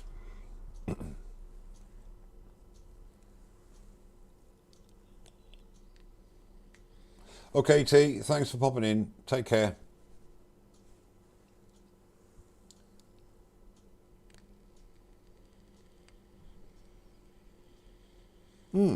Three-piece goblet.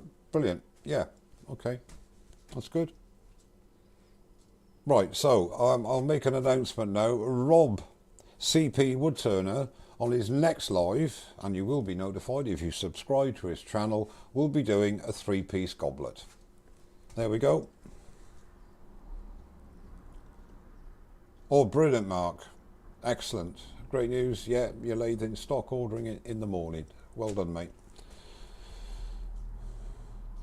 Don McKee, the Trend Air Shield is a neck breaker. Yeah, it is. It's a shame, but you know, it is what it is. But it does have that extra filtration. I haven't got a problem with that in my environment because I have a good extraction at point of source. I have air filtration and I have this, and I've been turning 8 years and I've been using a JSP or the APF10 for that time, and touch wood, everything's okay. I think a lot of people put too much store in the respirator being the only source of air filtration. Well, that to me is stupidity. You need to extract the majority of your dust with a good extraction system at the point of production. That's my opinion.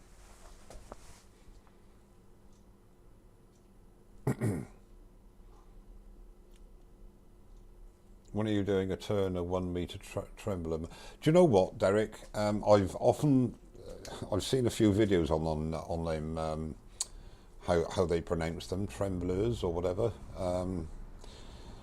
Never really had the guts to try it even on my own, let alone on a video.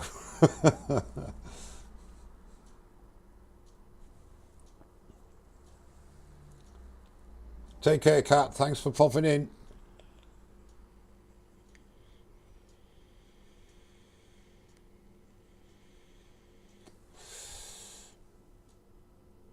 I've done one. Florida. I have got a video on dust extraction, or my views on dust extraction. I won't put a link to it here because I don't think this is the right place to do it. But if you search me videos or put it into YouTube search, I have my views on dust extraction.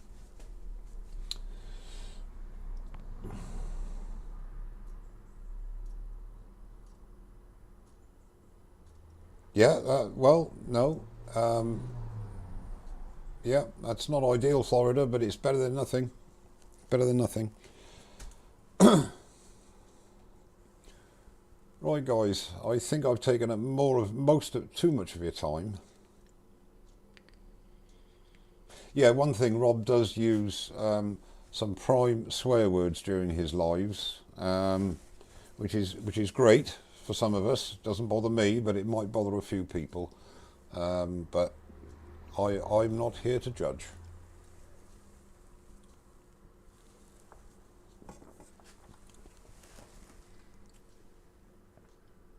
Take care, Filed. Thanks very much for popping in, mate. Simon, I mean. You take care. Thanks very much. Bye.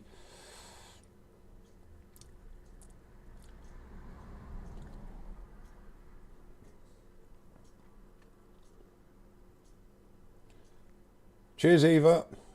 Okay, take care, Derek. All the best, mate. Just a quick chat, this was. What time is it here? It is... it's 20 to 5 in the afternoon. 4:40 p.m. Take care, Gav. Thanks very much, mate. Cheers.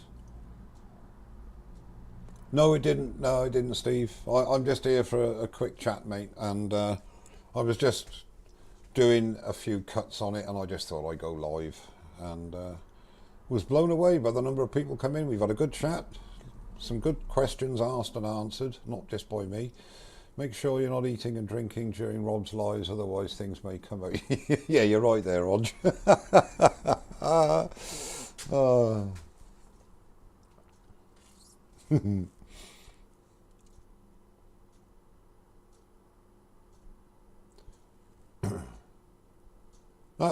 Actually, I missed that when you're saying about... you take care, Frederick. Enjoy your dinner. Take care, mate. Thanks very much for coming along. One thing I will say is that if you have a mic, and it's the mic that I use, this one here, was 11 quid. When I started doing videos, I got a wireless mic, you know, one that you didn't have to have cables on or so on, and the battery kept running down. This one plugs into the USB port on the computer. It never runs down. It is brilliant. I can put my dust extraction on, and the other night when I started that on Sunday night, it was freezing in here, and I got my space heater, and I even did a recording to make sure you can even hear me and the lathe over the space heater. It is such a short range, if you like. It's brilliant. £11 on Amazon. Anyway, you can wear your respirator with your mic. You know, I'll prove it. I've done it before. You can still hear me. You can hear the respirator, obviously, but you can hear me okay. So there's no need not to wear a respirator if you do the video. What speeds do you run smaller bowls at? Edward Watling. Hello, Edward. It depends. I don't go by the charts. I just go what I feel is safe and what I want to do, to be honest with you. Start slow. If you're not getting a good cut or you feel it can go a bit higher, then, you know. I very rarely turn bowls anything over 1,000 RPM. I mean, even little bowls, because there's no need to. There's absolutely no need to, in my opinion. Are you off the road at the moment for lockdown, Mike? No, I'm not, Steve. No, I'm actually on a rest day today. I've had 4 days off this week. I've been back to work for a month. We're still working. I'm back in tomorrow, early tomorrow. Up at 5 again tomorrow. Hello, Roy. How are you? Well, you haven't missed much, mate. Not a lot of turning, just a lot of gas in, like normal, you know. and me vaping. I love it when I when I put it on YouTube. It goes up on YouTube. I just leave it up there for people if they want to have a laugh or see some questions maybe asked in the chat. And I do get quite a few comments. Oh, you shouldn't vape, you know, on camera. Why not? I'm not smoking a fag, am I? Rob, my mic was £8. The £11 filled it out swear words. yeah, yeah. It you know, it's a tenner, isn't it? You know, for the mic, and they're brilliant. I've got two mics there. One cost me 40 odd quid, and the other one's about £25. The cableless ones, and for me, they you know, I don't move very far behind the lathe when I'm doing a live. Even when I do my videos now, I use my live setup now. I don't use my video camera. I use my webcams, and you know, it's not a problem.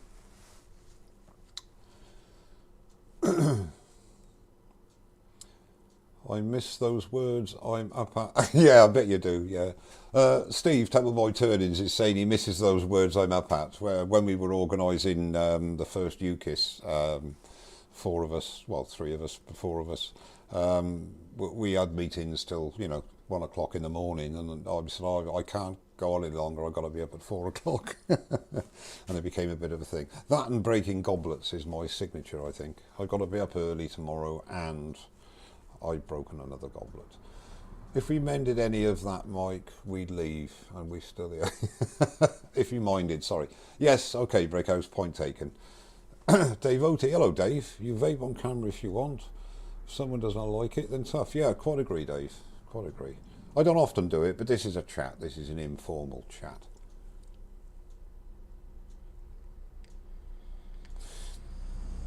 You're right there, Hodge. If people get offended at me vaping, then they certainly don't want to go across to Rob's channel. But they do. Of course you do. Yeah. I think the problem with myself is now that I've been doing these lives for quite a few months now, thanks to lockdown. And once I'm actually live, I feel as if I've got a lot of friends with me on the other side here.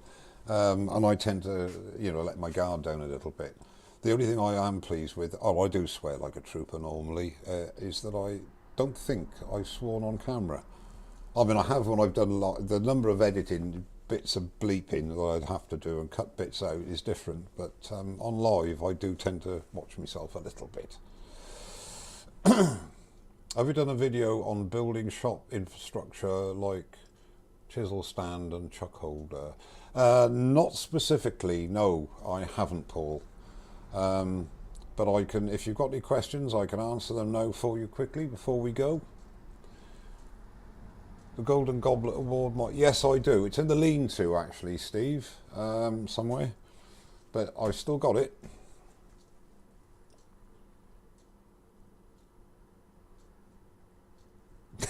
Benjamin, I don't mind the vaping, but I do get offended by the amazing tool wall. That's actually not a real tool wall there, Ben, don't worry. It's just a picture that I put up at the back when I do a video. Okay? If that makes you feel any better. Oh, Don McKay, you're a wuss. Vaping blackcurrant menthol as we speak. Golden Virginia, rolling tobacco, 12 milligrams. I used to have the 24 mils, so I'm down to that. But I used to smoke 60 to 80 Marlboro a day, 9 years ago. Apart from that, I can't afford it. I couldn't afford it anyway now, but the price of cigarettes. Mark is smoking something else, good man. A bit of ganja.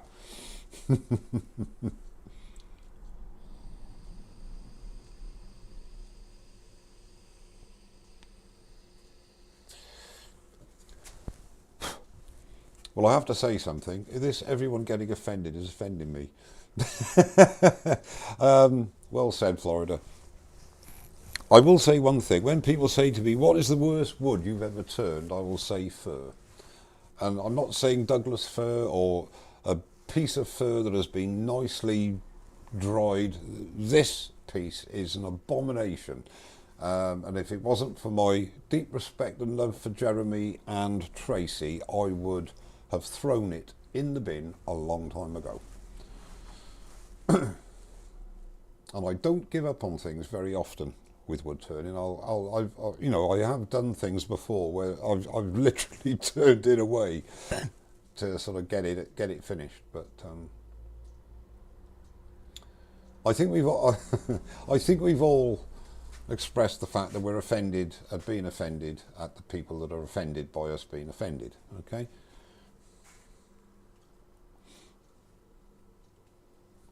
Team Wild, hello there. How are you, Ben? Are you well? Thanks for popping in, mate.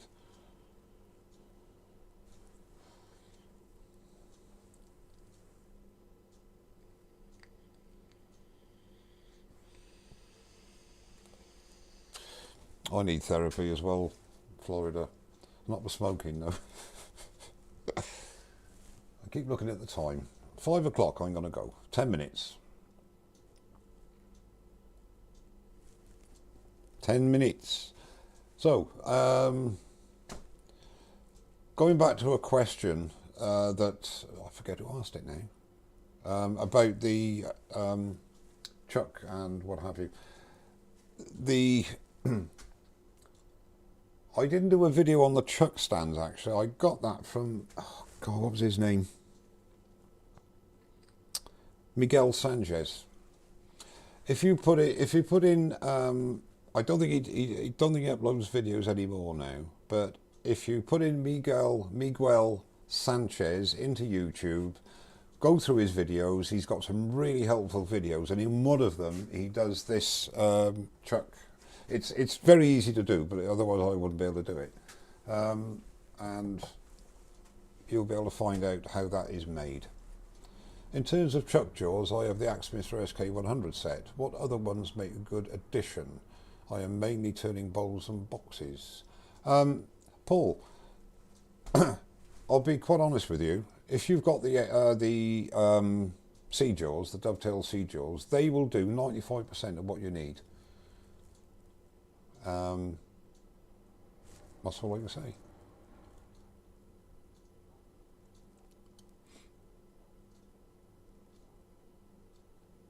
Hello Ian, how are you? Ian Chappell. Mike, you've got time to do a 40-40 grind? I'll tell you what, Mark, if I attempted to do a freehand sharpening on a 40-40 grind, it would end up like a spear point tool.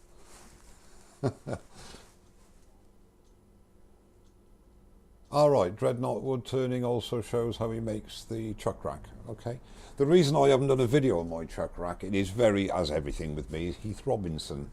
It's basically 2 bits of 3/4 ply to get the depth, and just literally cut the V's out, and the chuck and the jaws fit nicely in there. And for the bigger jaws, just put a bit of an extension underneath. And the good thing with this, you can move it. I've moved this around God knows how many times, but it's got to be there now. So yeah, you know. Edward Watling, hello. Been trying to get the outside of a Purple Heart bowl done with a deep fluted bowl gouge, but keep ending up with some serious grooves in it, and I think a bit of tearing. Is it to do with a bad bevel? This is going to sound very, very conceited here, Edward. It would be down to, depending how big the bowl is, how deep it is, but it's down to keeping that bevel contact, not rubbing it, but keeping the contact all the way through the cut. And no pressure, sharp tools, which I'm sure you're using, and normally that covers. I've had a lot of trouble with this bowl, but I got a bit of flexing, I've got a lot of CA glue in it, and I got an awful lot of cracking in it, so it's not an ideal situation. But under normal circumstances, good tool control, tool presentation will get you a good cut with minimum tear out. Rob, question please. Is there a tuition video that teaches how to do thin-walled goblet on the cut part? There are several videos out there specifically on that, but how thin do you want to go? My advice, Rob, is this. Seriously now, if, hang on a minute, I'll come back to you. 1 second, got stage 3 COPD, oh, right, okay. I find Purple Heart horrible to turn the grain. Yes, it can be, but it's great if it does go right, Steve. I have one way talent track. Right, Rob. Saying what you're saying, you can go as thin as you like, obviously, but you do all that when you're still without doing the anything else, no stem, nothing. You want as much stability in that blank as you can. And you can go as thin as you like, you know. It's just down to tool control, and that's all I can really say.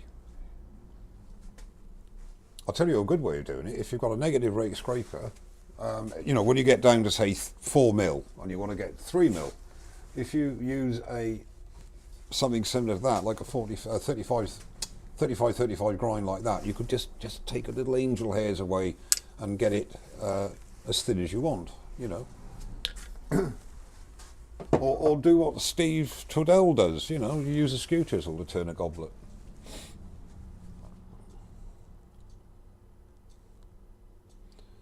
Team Wild, Ben, in my head it should be possible to do a 40-40 grind on the Sorby Pro Edge. It's not. I'm told it's not, and if I had the inclination, I'd try it. Ben, it is possible, but not with a jig, as far as I'm aware. Not that I've tried it, but the mere physics of the way the jigs work, somebody explained it earlier on as well, more succinctly than I, that if it works on a 2-plane, but when you're freehand sharpening, you can work over 3 planes. But because the jig only goes like so, you've only got 2 planes to work on, and the wings will have a different angle to the nose.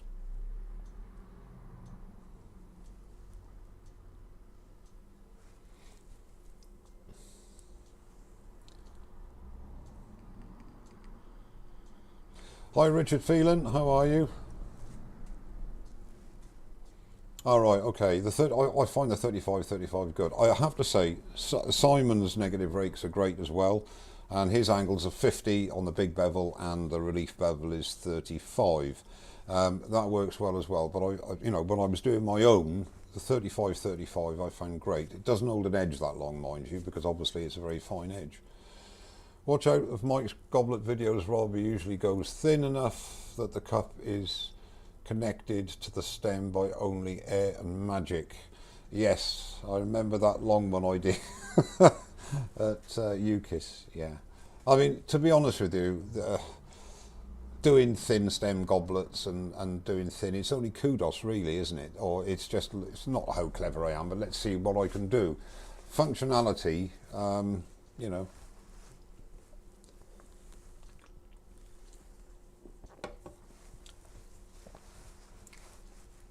We all like to do things a bit sort of showboating, and every time I do a bit of showboating it goes wrong, but you know, it's entertaining, isn't it? Right, 5 minutes guys, and I'm going to sign off.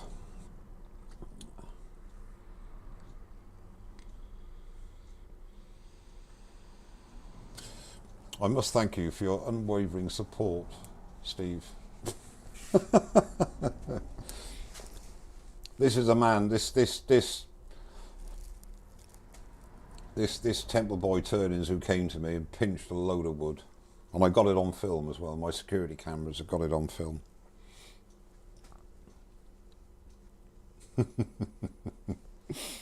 Oh dear. Okay guys, as much as I'd love... Okay, another question. What do you want to use? Sorry, right, question from Mark Pritchard. What do you use to clean your Pro Edge belts? Can I get across there? Can I? Yes. Ooh. There you go, Mark.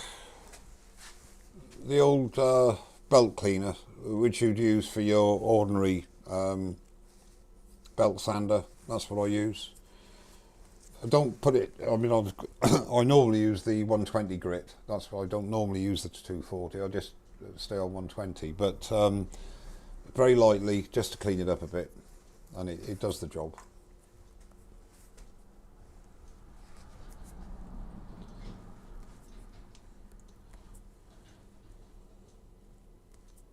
exist. Hope that answers your question.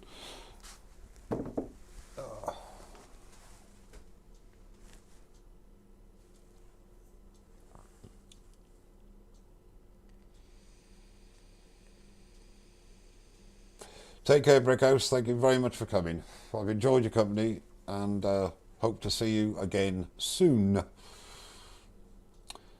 Temple Boy Turning. Steve says, yeah, I agree with Mike. You should turn your next goblet with just a skew on your next live, Rob.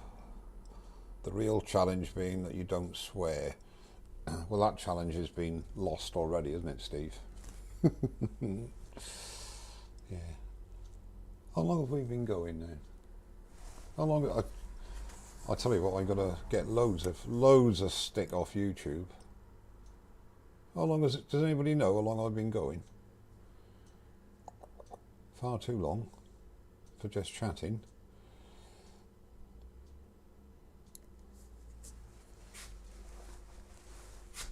Question to my audience: how long have I been on, please? I can't see any information here.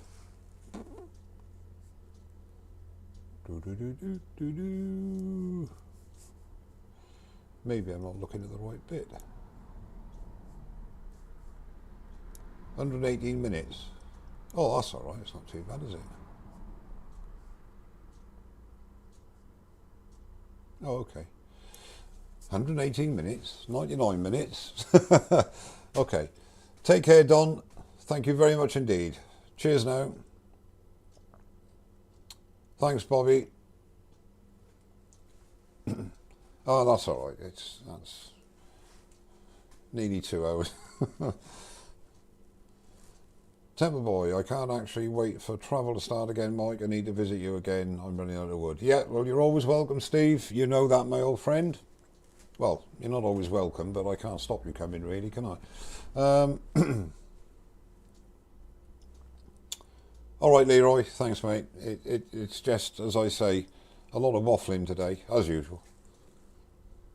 But I don't care.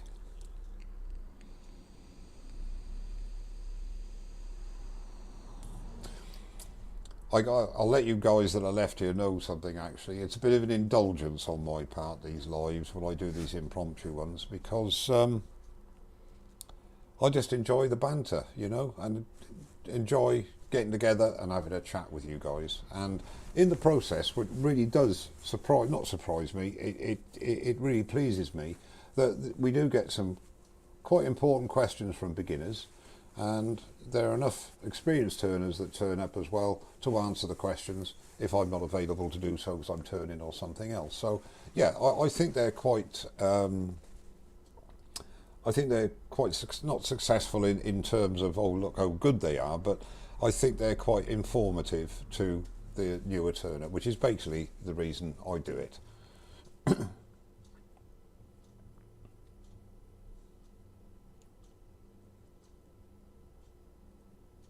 Thank you, Florida. I consider you a friend as well.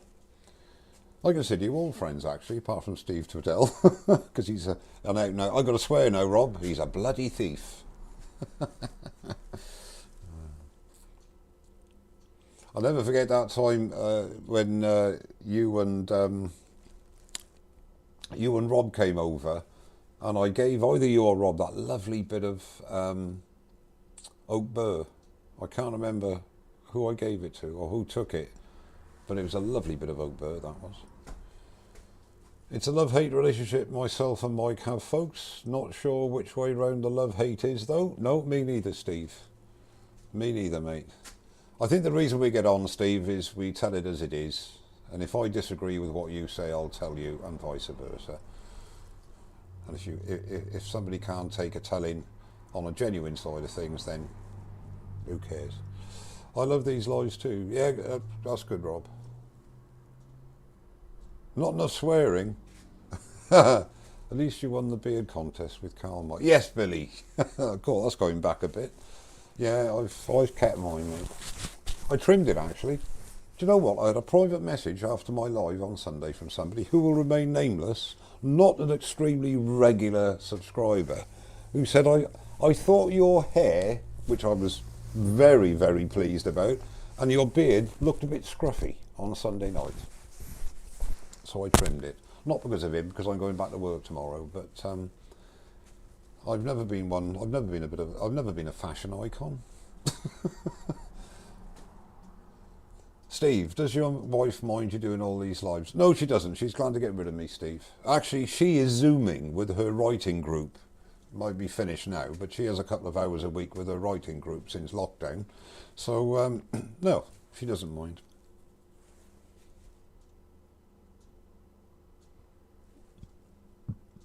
All right, Florida. Florida started an Etsy page and a separate wood-turning YouTube channel. Oh, great, okay. When I get a chance, I'll go across, subscribe, and have a watch, mate. Will do. Hello, Leona. You still here? Or you're saying, am I still here? That's good, Edward. I'm glad to hear that. That's good, Paul. Thank you. I'm glad. Doing some use then, just prattling on. Oh, Leona's gone. She's saying that we're still here. Yeah, of course we're still here. We're having a chat. I'm drinking my vodka and Diet Coke, ready for my... Hello, Mark. Bit bloody... Oh, I'm swearing. Look, Rob's swearing is coming over on me. Yeah, nice to see you, Mark. I'm just about to wind up, actually. I'll leave it till 5:15 now. Seeing Mark's turned up. Not a lot going on here, mate. Oh, I'm just going to take this off the chuck. Oh. That's as far as I've got, really. I've got the back all done, but these cracks and everything, I'm going to whoops, where we are here, hand sand all that out. Got that done to a point. I'm having a lot of trouble here. It's bouncing about a lot. So I shall finish that on my own at some stage.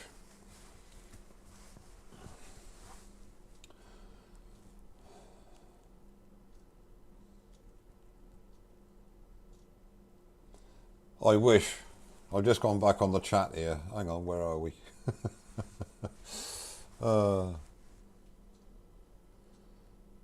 Hodgepodge Woodwork, she's not concerned of you becoming a YouTube superstar and girls throwing themselves at you.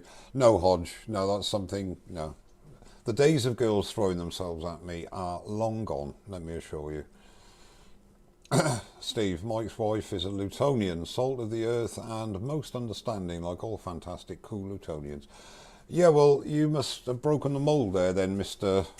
Temple Boy Turn-ins, mustn't you? The camaraderie within a wood-turning fraternity is unlike I've experienced. My background is photography and we guarded our tricks of the trade with nuclear weapons. I'm sure you did, Brian. Brian Stapley, how are you? Good afternoon to you. Sorry I was turning tops, didn't realise you were on. I'll tell you what, Mark, I didn't realise I was on either. I was just fiddling about, I nearly said farting about, I was fiddling about and I decided I'll stick the cameras on. Have a chat to me mates if anybody comes in, and we did. Thank you very much. I had a lot of people here. Chatting away. Well done, Leona.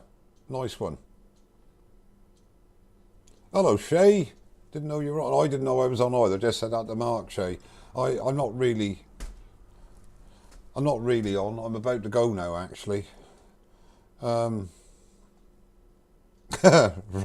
saying he'd use 60 grit to finish that bowl. I think I might do. I might get my angle grinder on it. No, I think I'll let you all know now. I will be quite often doing things like this because if I get time, then I don't see a problem in sort of turning the cameras on and having a chat, bit of turning, and just answering any questions of any new turners that happen to pop along. Call it a service. Simon, how are you? All right. Hi Mike, first time I've caught you live having a break from work at home. Well, I'm sorry Simon, this won't be very entertaining for you because I'm about to sign off now anyway. There's an impromptu live. Basically, a lot of questions have been asked, which is good, from the newer turners that were on earlier on and answered. So it has been of some use to some people.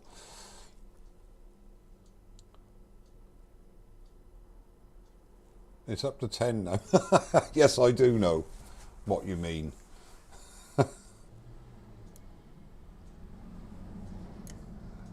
Mark.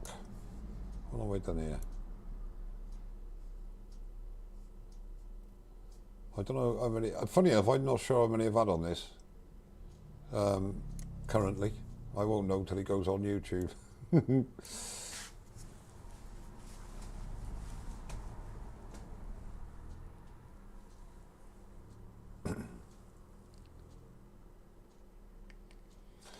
Ah, right. Florida, what kind of camera do you use to do my lives? I use the C920, I think it's called. Logitech. I've got 4 of them actually. I had one before, which was on my PC. Excellent quality, and I've, over the period of lockdown, I've added and added and added, and in actual fact I've got a very good video camera that I did all my edited videos with, which I don't use now. I don't use it for this. I use these cameras, and they're brilliant. And I use it for lives. I use it through OBS.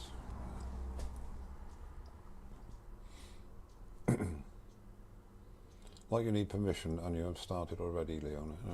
Sorry, I'll rewind. No, Simon, there's not a lot. You can with pleasure, but there's not an awful lot. It's mainly talking, I'm afraid.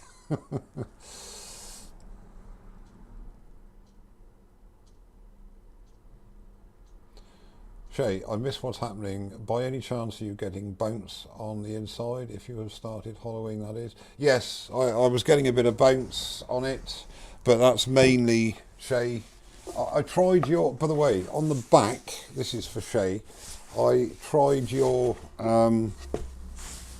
edge to middle, worked very well. Quite impressed with that. But I doubt I'll be doing an end grain mould for any time soon, Shay, to be honest with you, after I finish this one. Have you got a suggestion for the bounce, apart from poor tool control?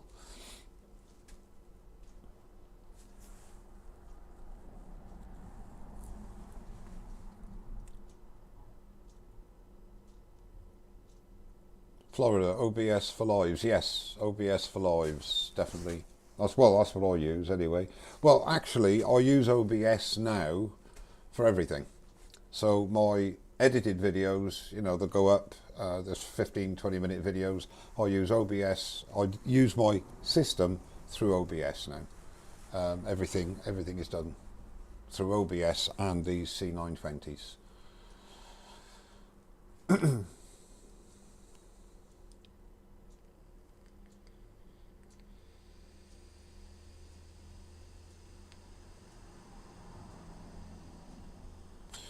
Steve Scott, no, they certainly don't always go to plan. Yes, mate, a large negative rake scraper using a push cut will stop it straight away. Yeah, funny enough, I was using Simon's there, this one, Shay, and I found that as well. But I will continue with that. Thanks for the suggestion. Adrian Olson, presumably that's because you're cutting with supported grain or going from rim to hub. Yeah, could well be, Adrian. Yeah. I have another thing to admit to you guys that are left here too. I don't get too technical about my turning, which is a problem, I think. I don't think too much about what should be done and what shouldn't be done. If it works, I do it, and that's not always the best option. Like, I have never turned a bowl from the rim to the base, and I totally didn't consider the fact that I'm turning an end grain bowl, but it works. But also, I must be honest, if I've got the tool in the right angle, I've got it on the sweet spot, it works both ways. I have to say that as well. Does it take a long time to edit a video? Yes, Steve, it does. I must be honest, I'm getting better now, but I've been doing it for about 7 years. But the main thing for editing is I prattle on a live, and I prattle on in my videos as well, and there's a lot of footage that I don't use because it's just boring. So yes, you have to edit. But I must be honest, now that I'm doing lives, I'm a little bit, it's helped me with my ordinary videos as well, because I am a little bit more, I can change. Before I used one camera, so every time I had to change a camera angle for a certain cut or something I was doing, I had to stop the video, move the tripod, or move the bits like the gantry. But now I've got 4 cameras, I can place them exactly where I want them, and I can just, through the Stream Deck, I can alter that view, excuse me, and you can record through OBS, and you record it, and then I put it into my editing suite to edit, and then it doesn't take me as long now, because of that situation, if you like.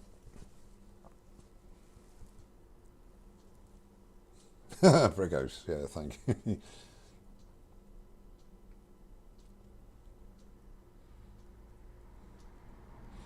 Adrian, from my limited experience, a very sharp tool will be very forgiving regardless of grain direction. Yes, Adrian, I agree. If your tools are sharp, your tool presentation is correct, you will get a decent cut, whatever way the grain is going. And the reason I would say that, I've turned quite a lot of burrs where the grain goes every which way. And if you're on song, you're on form, you've got the sweet spot, you'll get a good cut. Worth the effort. Hello, have you got me turning? I'm selling the ETC boss ahead shops and I've been turning 2 months. Thanks. Hello Jennifer, how are you? I'm glad you came before I switched off. I'm going now. I was going at 4:30 and then I was going at 5 o'clock. And now I'll go on a little bit longer. Worth the effort. Blame Mike, not me. It's his fault you're down this rabbit hole, not mine. Yeah, I quite agree. Everything's my fault. It's all my fault. Can everybody say hi to Jennifer, please? Jennifer's in the house.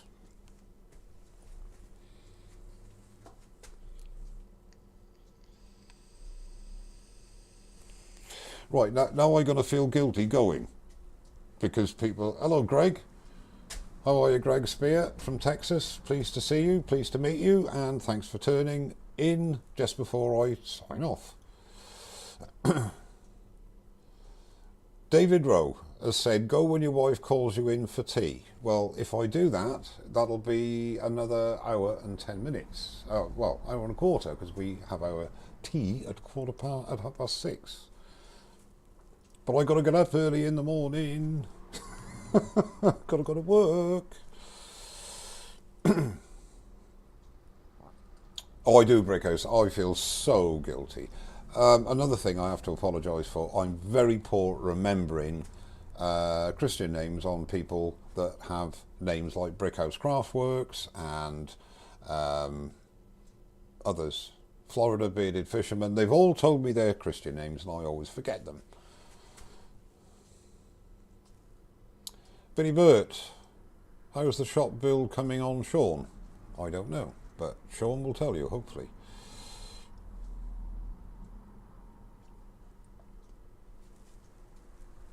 Greg Spears from Dallas. Well, I'm from Bedfordshire. Well, I'm not actually, I'm from Cardiff in South Wales, but I'm living in Bedfordshire. All right, Seth. Okay, mate. Just keep saying... When and if you ever darken my doorstep again, Seth, just say Seth and I'll remember for that live and hopefully it'll come, it'll stick.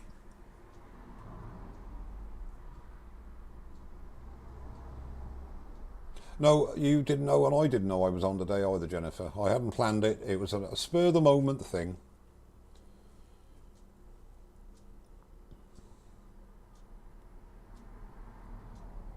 Mark, in case you missed Rob's hi, he's saying hi again to you. Oh, Carol's Cakes, hello there. Sissy Grit and Angle Grinder just might cure the turning. Yes, I think it might. How are you, Carol's Cakes? Are you well?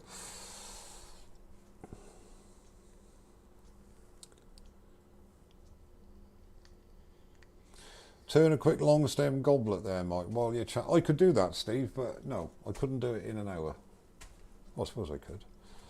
I'm out of turning now. Now I'm into chatting mode. I'm going to turn the lathe off at the wall now, look. There we are. Lathe is turned off at the wall. No more turning. Thank you. I'm at work for 4 days now. Oh, Adrian, you're a Cardiffian too. Oh, brilliant, mate. Where were you born? I was born in Llandaff. Oh, God, my back's killing me now as well.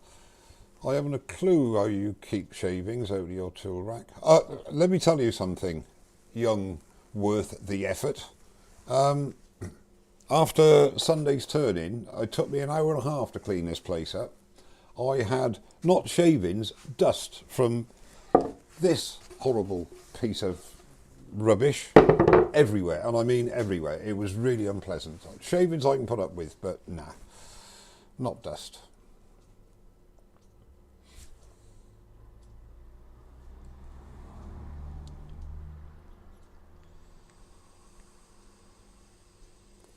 Cool Epic, do you make walls? What, ice cream? Florida Beer Fisherman, worth when the shop is done. I would love to come back, take a one-on-one lathe lesson. Well, I tell you what, Florida, on a serious note, get in contact with me and we can set up something on Zoom. We can set up, well, it'll have to be on Zoom. I haven't got that license with Zoom that you can do it as long as you like, but you can do a one-on-one as long as you like, mate. So if you ever want to do that, I'll be more than happy to accommodate you. Or you could actually do it with a proper wood turner. But yeah, seriously, get in touch and we can organise that. That's not a problem, mate. Take care, TJ. Thanks for popping in, mate.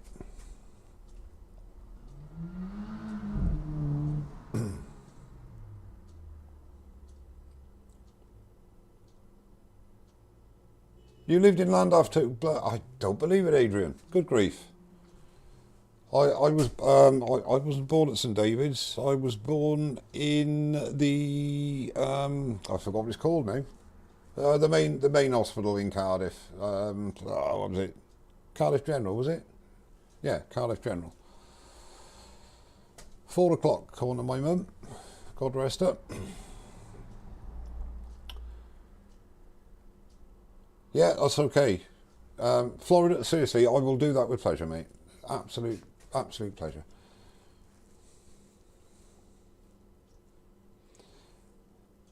What do you mean keeps out the crazy? Steve Tudwell is here. Actually, if I get offended by anything on here, I could just delete it anyway. So, but I don't care. As long as it doesn't get too creepy. Oh, Ben, you're from Cardiff too. Oh, the Heath, eh? Downgraded to Suffolk. Well, I downgraded to Bedfordshire. But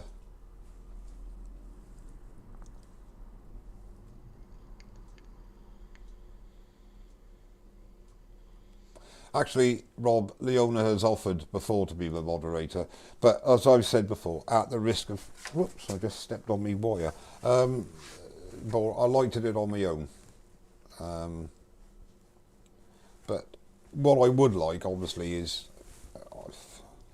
I'd like to do Zooming, to be honest with you, because then you can really interact. But I can't justify the money on a monthly basis. To be honest with you, you've got to pay out for Zoom because you know I can do it for 40 minutes. Well, that's not long enough. I chat longer than that. Yeah, we love each other, Steve Twaddell. I know.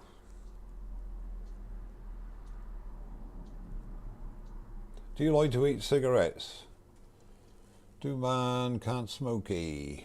Do you like to eat cigarettes? Why do you ask me that? Because I'm vaping. I don't smoke cigarettes anymore. Well, I wouldn't have guessed you were from Newcastle, Rob. Why, I... From Newcastle, man, I'm telling you. That's very kind of you, Cole. Thank you, sir. But you keep retracting your messages. Yeah, yeah, there's a point, Adrian. Yeah.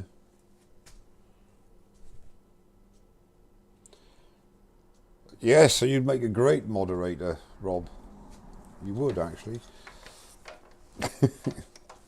Look, guys, it's 5:20. I'm going at 5:30, all right? You like to eat cigarettes? Okay, I used to eat them. I used to be an 80 a day man. Nothing to be proud of, I can tell you.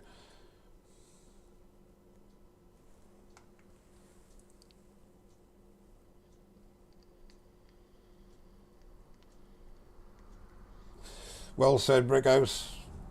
He said if I block out the crazies, there won't be anybody on here. Well, I wouldn't be on here, would I? Mr. Cole, I'm sorry, my sister keeps writing offensive stuff. That's okay. Thanks, Rob. I should have done Shay actually, because I could do a bit of Northern Irish as well.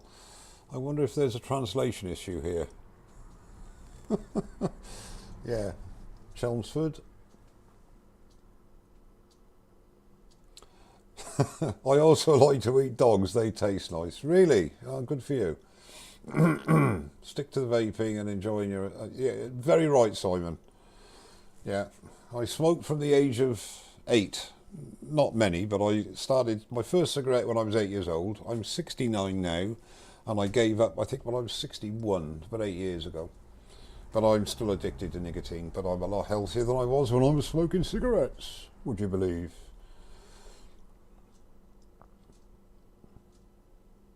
Am I using an articulated arm for camera work when zooming? I have ashamedly shown my articulated arms that I've got here. They're bits of 2x1, 2x2, bolted together. Shall I give you a little show? It's embarrassing, but it does work. It does work. Well, sort of. Can I do that? I don't know. Hang on. Let's just have a look if that'll go. No, that one won't. Oh, I tell you what, that one will do. Hang on. Don't want to lose my lovely face, do we? Let's go to the roaming one. Put it down a bit. Sorry about this, it makes you feel sick, lads and lassies. Can you... No, there's an articulated arm. There, look. I was going to make proper ones, but I haven't had the time or the inclination. And there's another articulated... what's happening here? Hang on. Woo! There's another articulated arm there, look. And I've got 3, and there's obviously one here. But... see, I could have that there, and I could do a dance now. Look, I could dance, and you could see me dancing. My foot movement, moving my hips, moving my body. But that's my setup. Not very impressive, but it works. And I'm one of these people. If something works, I don't want to spend a lot of time making a nice, pretty one, because I'm forever changing the things anyway. Yeah, Shay, you're right. Oh, I could do your accent now, Shay, shall I? I'm telling you. I'm telling you from Northern Ireland. No, shut up. Do you like dogs and cats? Oh, God. Yeah, it's plenty sturdy, Simon, that's for sure. But, no, it works. And the thing is...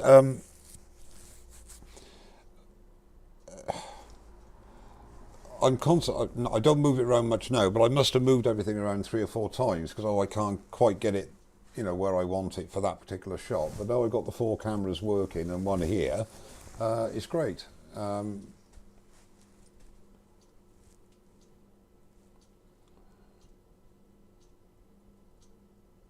Yeah, worth the effort. I'm not... Look, how can I show you? Can I show you... Yeah, I mean, literally, it's just spare bits of wood, drill a hole, stick. I got M10 bolts through it, and then you get the threaded inserts, put them in there, and put a locking lever on it, and that's one arm, and you make as many knuckles as you like, and they goes out of the way when I'm not doing it, and I just bring them in, and I can have them at different angles.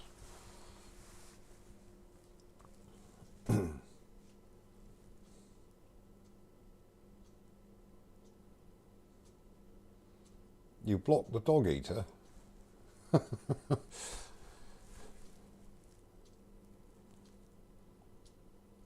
What cameras, Bricko? I use the Logitech C920s. And I found them to be excellent, really now. And they've gone down a lot in price now too, since lockdown has been lifted, because they went to silly money during lockdown. They really did. Nice one, Richard. My dinner's on. Actually, I should ring my wife, but I'm not going to, because she'll tell me to come in. Right, it's nearly 5:30, and I said I'm going at 4:30, but I'm now going at 5:30. Dublin's in Southern Ireland, Rob.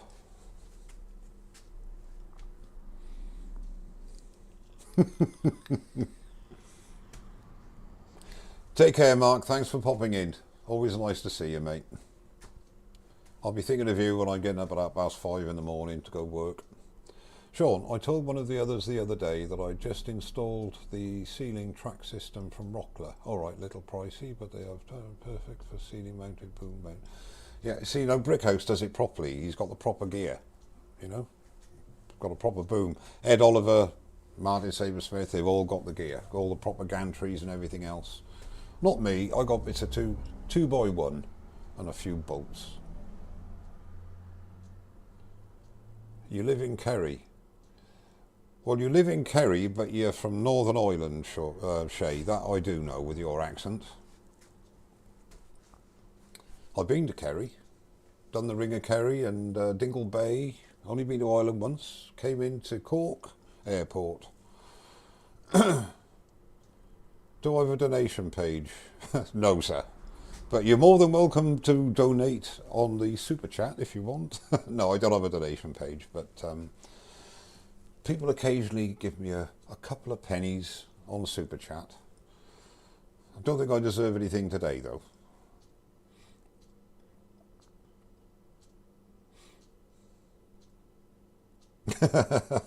Nice one, Rob. Nice one, Rob. You were born and bred in Dublin? I'm amazed, Shay. Well, I'm amazed. I thought you had a Northern Irish accent. I'm sorry. Oh no, Mike, not a proper setup, just the ceiling track system. Everything else is just rigged up. All right, okay, but you've got the makings of a decent system. I haven't, you see. No, I'm thinking, no. Is it Shay Lenahan you're thinking of, Mike? No, I don't think so, Leona. No, I'm thinking of Shay. BB Turning, Shay. Anyway, it's my mistake.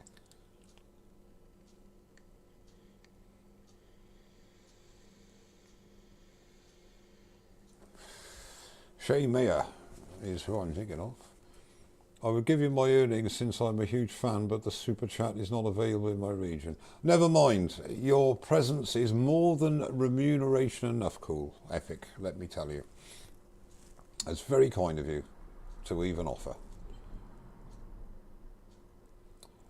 Simon, I've been telling that, I've told that to all my wives actually, being I'm on number 3, but yes, I quite agree with you. I'm just mad, that's right. Brian Stapley, don't be so silly. Thank you very much, sir. You are a star. Much appreciated.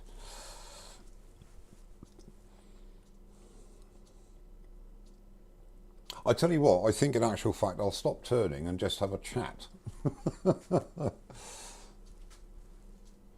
Venmo is cheap. What's Venmo? I know what Vimto is. That's like a...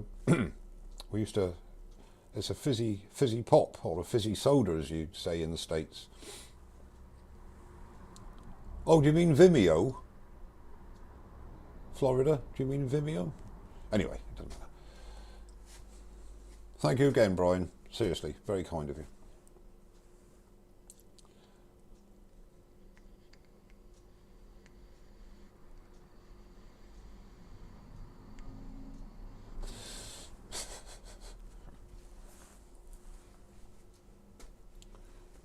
Leona is never wrong, Rob, says Richard. Okay. Have it your way, Richard. See, I'm quite safe here. Oh, sorry. Okay, Brickhouse. I've never heard of Venmo. I'm sorry. I haven't heard of it, mate. I just use PayPal.